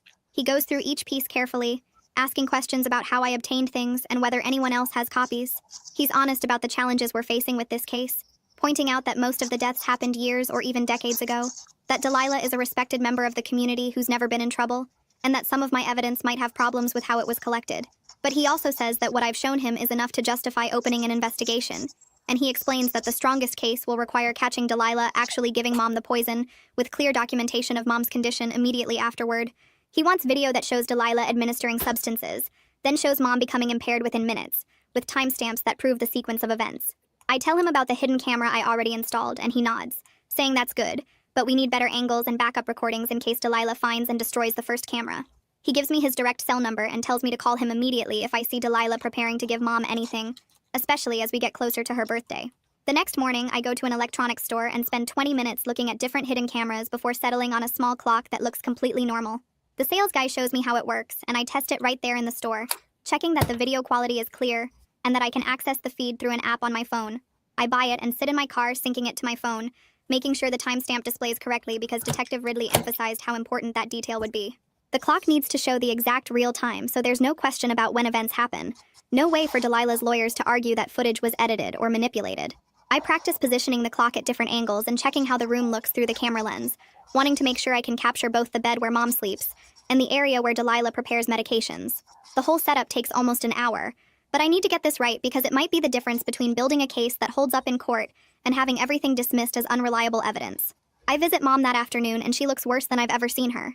Her skin has this pale gray tone, and when she moves, it's like she's pushing through thick water, every gesture slow and effortful. She's awake but barely, and when she sees me, she reaches for my hand and holds on tight. She whispers that she's scared to fall asleep because she's not sure she'll wake up, and I can see real fear in her eyes even through the fog of whatever drugs Delilah has been giving her. I promise her that I won't let anything happen, that I'm working on getting her out of here and somewhere safe. I have to fight to keep my voice steady and not start crying because seeing Mom like this makes me want to grab her and run right now. But I know that won't work if Delilah can just report her as a confused elderly person being kidnapped by an unstable family member. I stay with Mom for an hour, talking to her about random things and trying to keep her alert. And when I leave, I'm more determined than ever to stop Delilah before it's too late. I'm walking past Mom's door later that evening when I hear voices inside and recognize Mallory talking to Delilah. Mallory is asking about the medication dosages, saying that the amounts seem higher than what standard protocols would recommend, and that she hasn't seen any documentation from a prescribing physician. Delilah's voice gets sharp, and she tells Mallory that hospice care at home allows for flexibility in dosing, that the goal is comfort, not following bureaucratic paperwork requirements. She says Mallory should focus on making Mom comfortable rather than questioning the care plan that's been working for the family for generations. Mallory backs off and apologizes, but I can hear the doubt in her voice, and I wonder if she's starting to realize something is wrong with this whole situation. I wait until they leave the room before I go in to swap out the old hidden camera for the new clock, positioning it carefully on Mom's nightstand, where it has a perfect view of the bed and the medication tray. My email alert goes off the next morning, and I see a message from Corbett with an attachment. I open it and find a scanned document showing a DNR order that Delilah has prepared for Mom, with signature lines and notary stamps already printed on the page. The email asks me to bring Mom downstairs tomorrow to sign it in front of witnesses, explaining that it's routine end-of-life planning to make sure Mom's wishes are documented. I read through the form and realize this is Delilah setting up legal cover for Mom's death, getting Mom to sign away her right to emergency medical treatment so that when she stops breathing, no one will try to save her. I forward the email immediately to Detective Ridley, and he calls me back within minutes, confirming that getting Mom to sign this document would make investigating her death much harder, because there would be legal documentation saying she chose not to receive life-saving care. I spend the rest of the morning searching online for doctors who do capacity assessments, looking for someone who specializes in elder care and understands issues around undue influence. I find a doctor whose website mentions experience with cases involving family pressure and financial exploitation, and I call his office explaining that I need someone to evaluate whether my mom is in a mental state to make legal decisions. The receptionist asks some questions and then puts me through to the doctor himself, and I tell him about Mom's condition and my concerns that she's being kept drugged and confused. He agrees to visit the house tomorrow afternoon to conduct a private evaluation of Mom's mental state and her ability to understand what she's signing. I give him the mansion address, and he says he'll need at least 30 minutes alone with Mom to do a proper assessment, and that if he finds evidence of impairment, he can provide documentation that might be enough to block the DNR signing. The doctor calls me back 2 hours later, sounding frustrated. He says he drove to the mansion, but security turned him away at the gate, that someone told him there's a flu outbreak in the house and no visitors are allowed for health reasons. He tried to explain that he's a physician coming for a scheduled appointment, but they wouldn't let him through and he can't force his way onto private property. He says he can reschedule for next week if the situation changes, but that without cooperation from whoever controls access to the house, there's not much he can do. I thank him and hang up feeling like I just hit another wall, and I realize Delilah somehow found out about the appointment and actively blocked it. She's aware that I'm working against her now, even if she doesn't know exactly what evidence I've collected, and she's taking steps to prevent any outside professionals from seeing Mom or documenting her condition. Judith calls me that same afternoon and says she rushed the final analysis on the hair sample I brought her weeks ago. The results show that Mom has been exposed to the same sedative compounds over a period of at least 6 weeks, with levels that gradually increased over time. The pattern matches exactly what you'd expect if someone was building up doses slowly to establish tolerance before giving a final lethal amount. Judith explains that she's written up a preliminary report with careful language about chain of custody limitations since I collected the samples myself. But the scientific findings are clear and detailed enough that Detective Ridley says they'll support getting a warrant if we can capture one more piece of direct evidence showing Delilah actually administering the poison. I spent the next morning at a medical supply store looking for something that could help me track Mom's location if things went wrong. The clerk showed me a small GPS device made for elderly patients with memory problems, about the size of a quarter, and designed to fit in a pocket without being noticed. I bought it along with a sewing kit and tested the alerts on my phone in the parking lot, setting up a notification system that would ping me if Mom left the mansion property or if the device moved more than a mile from the house. Back at my apartment, I carefully sewed the tracker into the inner pocket of Mom's bathrobe, the one she wore every morning, making sure the stitching was invisible and the device sat flat against the fabric. It felt paranoid to be tracking my own mother like she was a flight risk.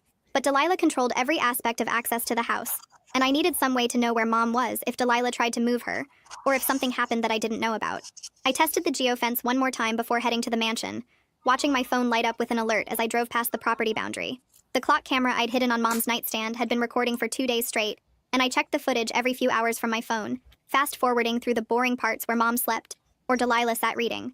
Then, at exactly 11 in the morning, I watched Delilah enter the room with a small syringe in her hand, clearly visible in the frame as she approached Mom's IV line. She injected something into the port, and I could see the exact moment on the timestamp. Then Mom's eyes got heavy within minutes, and her words became slow and confused as Delilah asked her questions about the farewell letter.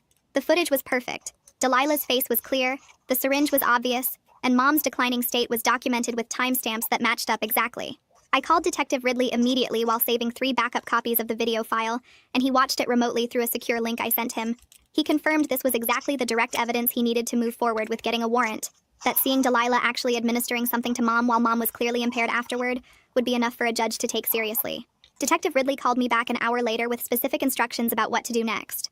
He explained that the warrant process would take at least another day or 2, even with the video evidence, and that in the meantime I should call 911 the next time I saw Delilah preparing to give Mom any medications or injections.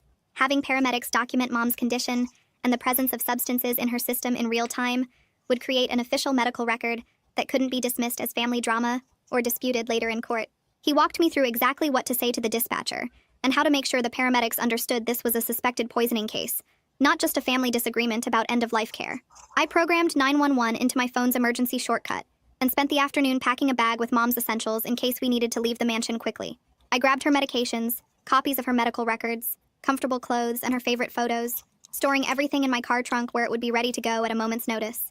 I arrived at the mansion that evening to find Delilah in Mom's room with Corbett sitting at the small desk, the DNR paperwork spread out in front of them. Mom was propped up in bed looking pale and confused, and Delilah was pointing to signature lines while Corbett prepared his notary stamp. I walked in with my phone already recording video and interrupted them, saying clearly that Mom wasn't in any state to make legal decisions, and that I was documenting everything happening in this room.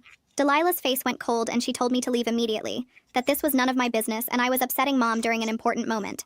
But Corbett looked uncomfortable as he glanced at Mom's glazed expression and the way her hand shook when she tried to hold the pen. He suggested they reschedule the signing for a time when there was less family conflict, using careful lawyer language that gave him an out without directly accusing anyone of anything wrong. It was a small win, but I'd take it. Anything that delayed Mom signing away her right to emergency medical treatment bought us more time. Mallory found me in the hallway the next morning and pulled me into an empty room, closing the door before speaking in a low voice. She admitted she'd been reviewing the medication logs overnight, and something didn't add up about the dosages or the combinations Delilah had been giving Mom. The amounts were too high for standard comfort care. The drug combinations were unusual and potentially dangerous, and there was no proper prescription documentation from any actual doctor.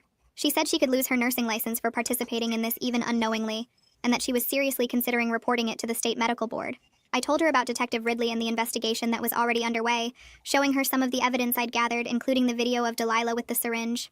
Mallory's face went pale as she watched the footage, and she agreed to keep Mom as alert as possible going forward, to water down any drinks Delilah prepared, and to call me immediately if Delilah tried to give any additional medications or injections. I photographed the new vials that arrived at the house later that day, delivered by a medical supply courier and signed for by Delilah. The lot numbers and pharmaceutical labels indicated these were stronger concentrations of the same sedative compounds Judith had found in the earlier samples. I watched Delilah show them to Mallory and explain this was the final comfort batch for Mom's last days, speaking about it like it was normal hospice care rather than murder supplies being delivered to kill her own daughter. The casual way she discussed it while I stood right there in the room made my skin crawl, but I focused on getting clear photos of every vial and documenting the labels and dosage information for Detective Ridley. Grace called me that afternoon to say she'd booked a flight and would arrive tomorrow, ready to help physically move Mom if we could create an opportunity to get her out of the mansion.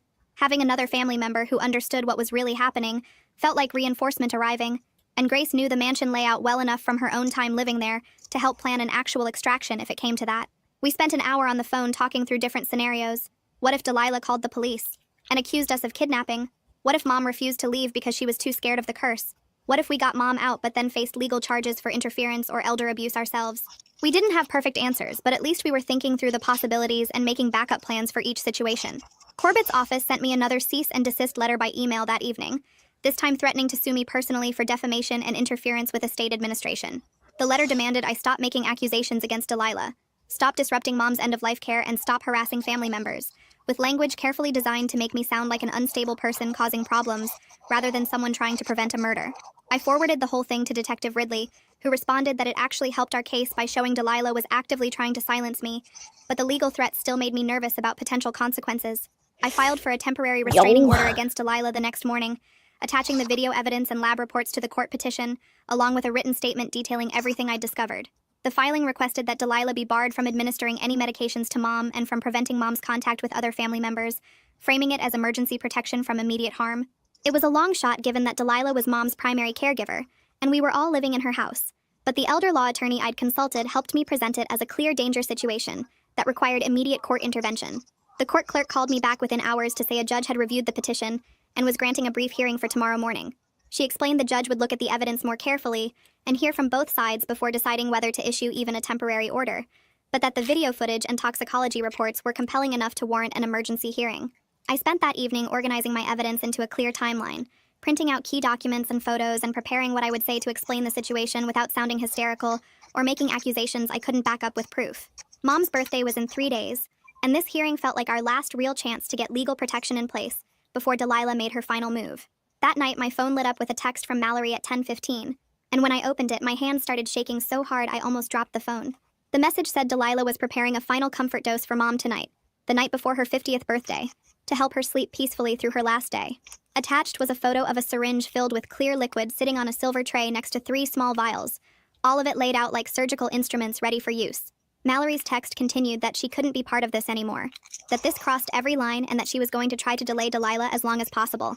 I called Detective Ridley immediately, and he answered on the second ring, his voice alert despite the late hour. I told him about Mallory's text and sent him the photo, and he was quiet for a moment before speaking. He said to call 911 the exact moment Delilah entered Mom's room with that syringe, that we needed paramedics there to document everything in real time, that catching her in the act with witnesses and immediate medical evaluation was our best shot. An email from Judith arrived 20 minutes later with the subject line marked urgent, and when I opened it, I found a formal written report attached as a PDF. The document was 12 pages long with technical language and charts, carefully noting the chain of custody limitations, but detailing exactly what substances were found in each sample I'd provided. The report explained how the combination of drugs would cause progressive sedation and respiratory depression, building up in the system over weeks until a final larger dose would stop breathing entirely. It noted that death would appear completely natural without specific toxicology testing, looking for these exact compounds, and that the dosing pattern suggested deliberate escalation toward a lethal endpoint. The scientific language was dense but clear, the kind of document that carried weight in court proceedings, and I added it to my evidence file knowing this might be the foundation that made everything else credible. I started packing a bag for Mom at midnight, pulling clothes from her closet during my last visit and adding items I thought she'd need. I packed comfortable clothes, her medications for blood pressure and thyroid that were actually prescribed by real doctors, and copies of all her medical records I'd been able to access or photograph. I loaded my car with this bag plus my own overnight things, a folder of printed evidence, my laptop and phone chargers. I mapped the route to the nearest hospital on my phone and saved the address of a motel 2 towns over where we could stay safely if we needed to hide. Grace and I texted back and forth confirming meeting points and backup plans, treating this like a military operation because that's exactly what it felt like. We were extracting someone from immediate danger with limited time and an adversary who controlled the terrain and every detail mattered. Grace's flight landed at 3 in the afternoon the next day, and instead of coming directly to the mansion, she took an Uber to a coffee shop about 2 miles away. I met her there, and we sat in a back corner booth going over the plan one more time, speaking quietly, even though no one was paying attention to us. I would return to the mansion and position myself in a downstairs room where I could watch the hidden camera feeds on my phone, staying out of sight but ready to move fast. Grace would wait in her rental car parked on a side street near the mansion's back gate, ready to help move Mom once the paramedics arrived and the situation was secured. The moment Delilah tried to administer that final dose, I would call 911 and run upstairs, and Grace would come in through the back entrance that she still had keys for from years ago. It sounded simple when we laid it out like that, but we both knew how quickly things could go wrong, how many variables were outside our control. I drove back to the mansion at 6 and let myself in through the front door, telling Delilah I wanted to spend the evening nearby in case Mom needed anything. She seemed pleased by this, probably thinking I'd finally accepted the inevitable, and she told me Mom was resting comfortably in preparation for tomorrow. I positioned myself in a small sitting room on the second floor with a clear view of the staircase, my phone open to the camera app and 911 ready to dial. The hours crawled by with nothing happening, just me watching the small screen showing Mom's room and checking the time every few minutes. At 9 p.m. exactly, the camera showed Delilah entering Mom's room carrying a small tray, and I could see the syringe clearly even on my phone's screen.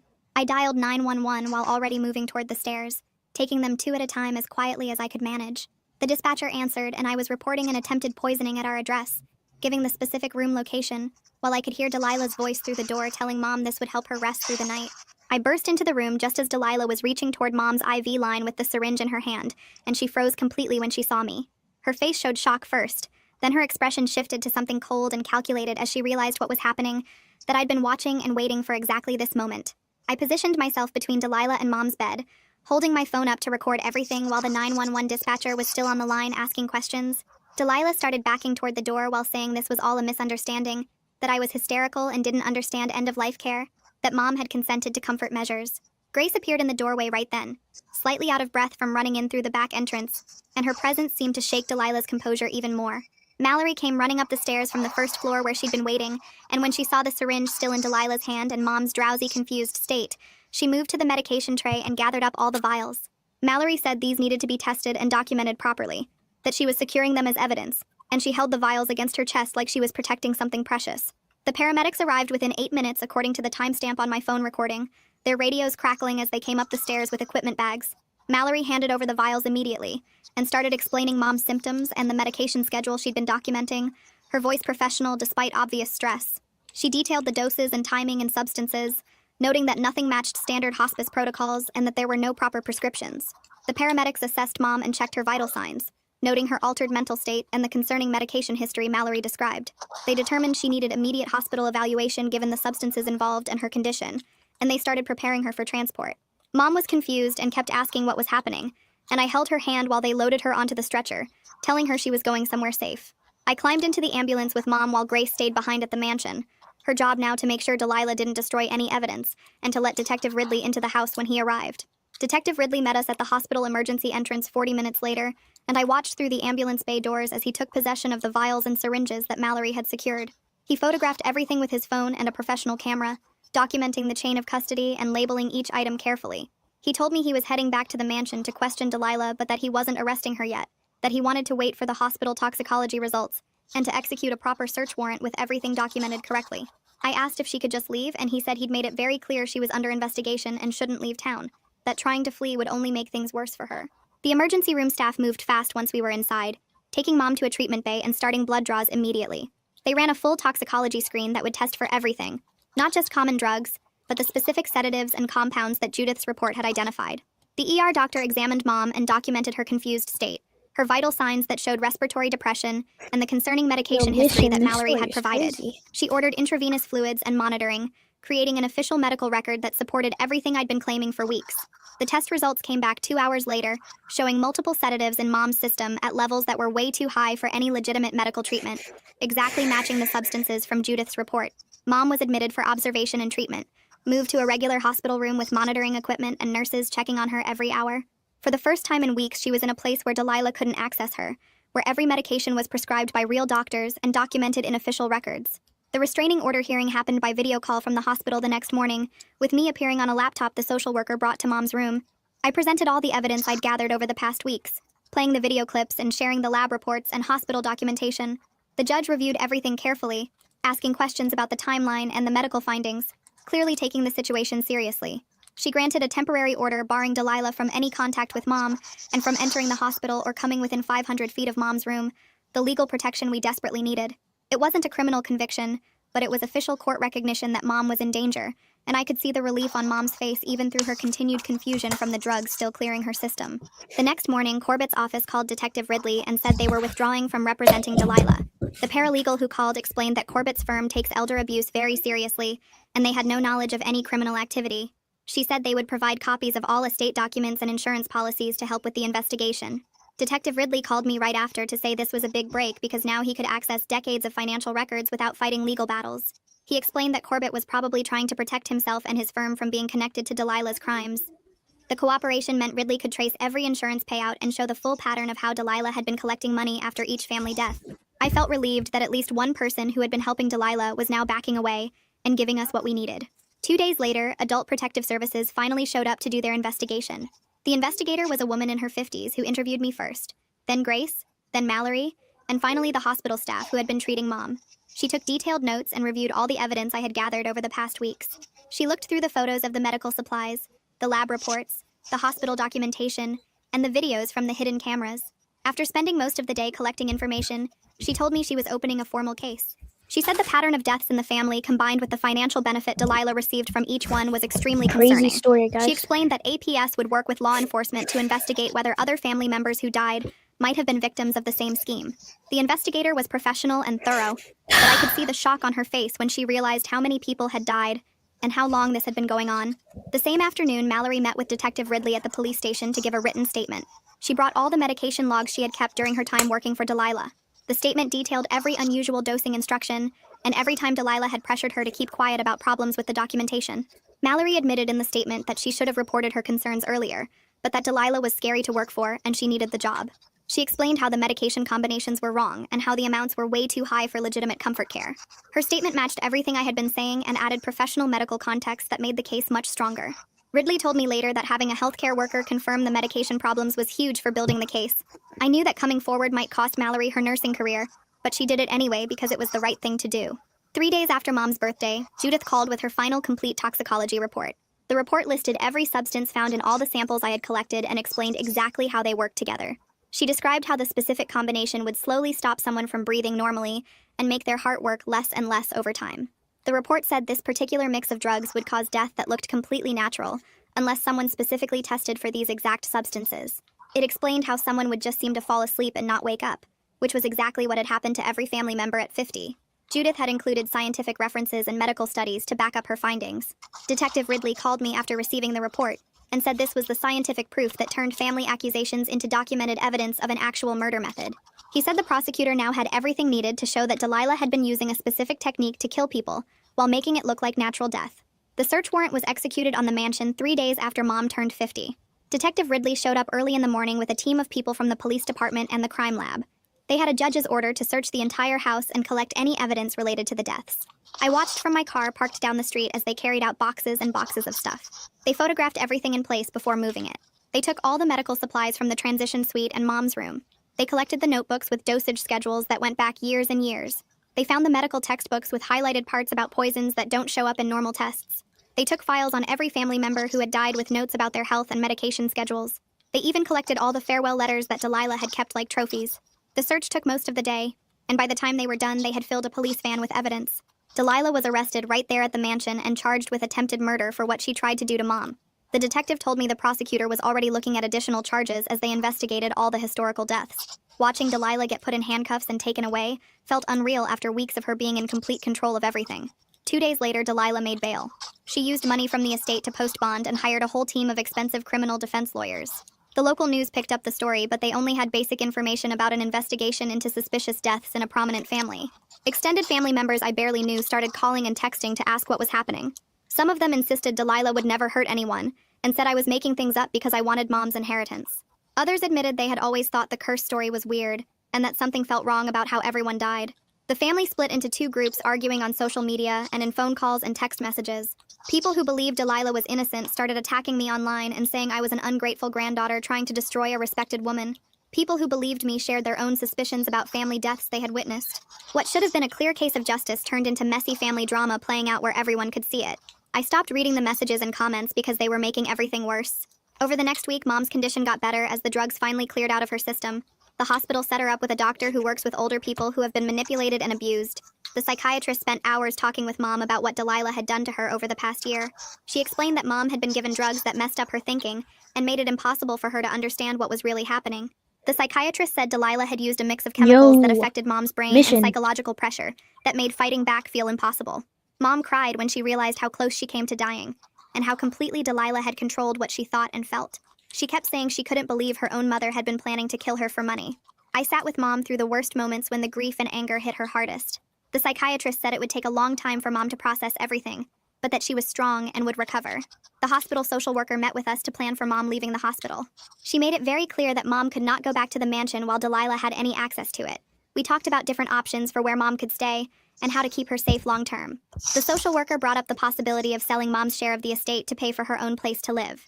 Grace offered to let Mom come stay with her in Oregon, where she would be far away from Delilah and all the family drama. But Mom said she wanted to stay near me because I was the one who had saved her life, and she trusted me to keep her safe.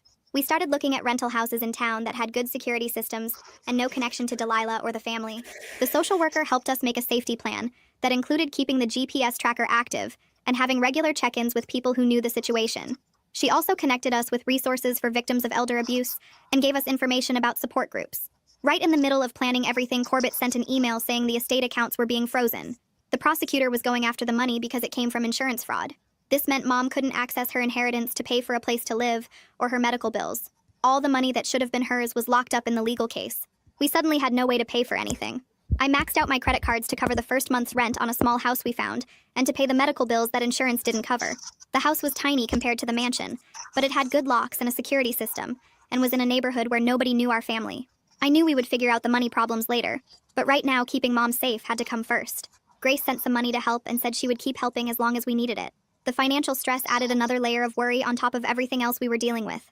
I started seeing a therapist to deal with everything that had happened over the past month. The fear of losing Mom, the investigation, watching Delilah every second, and realizing how close everything came to going wrong. The therapist helped me understand that being constantly alert and worried had been necessary to keep Mom alive, but that I needed to learn when it was okay to relax now. She said I was showing signs of trauma from the sustained stress and danger. We worked on ways to set limits and recognized that I couldn't control everything, even though I wanted to protect Mom from any possible threat.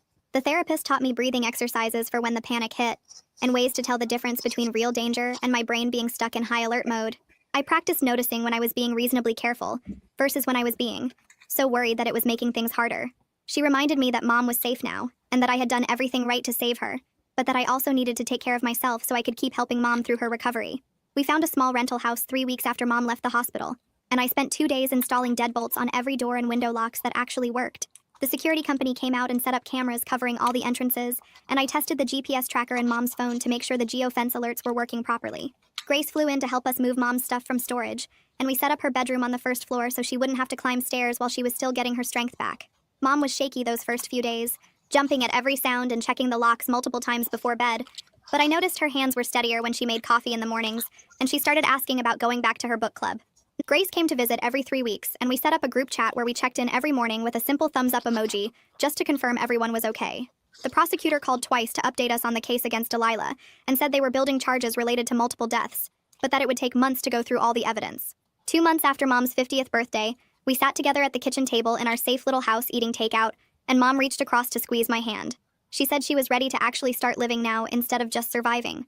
And I believed her because I could see the color back in her face, and the way she smiled when she talked about maybe getting a dog or taking a painting class. The curse that had hung over our family for decades turned out to be one woman's greed, and we were both alive and free from it. Well, there's the big finale nobody was waiting for. If you're still watching, I can't tell if you're loyal or just bored. Either way, I'm flattered. Go on, subscribe, and see how far this bad habit goes.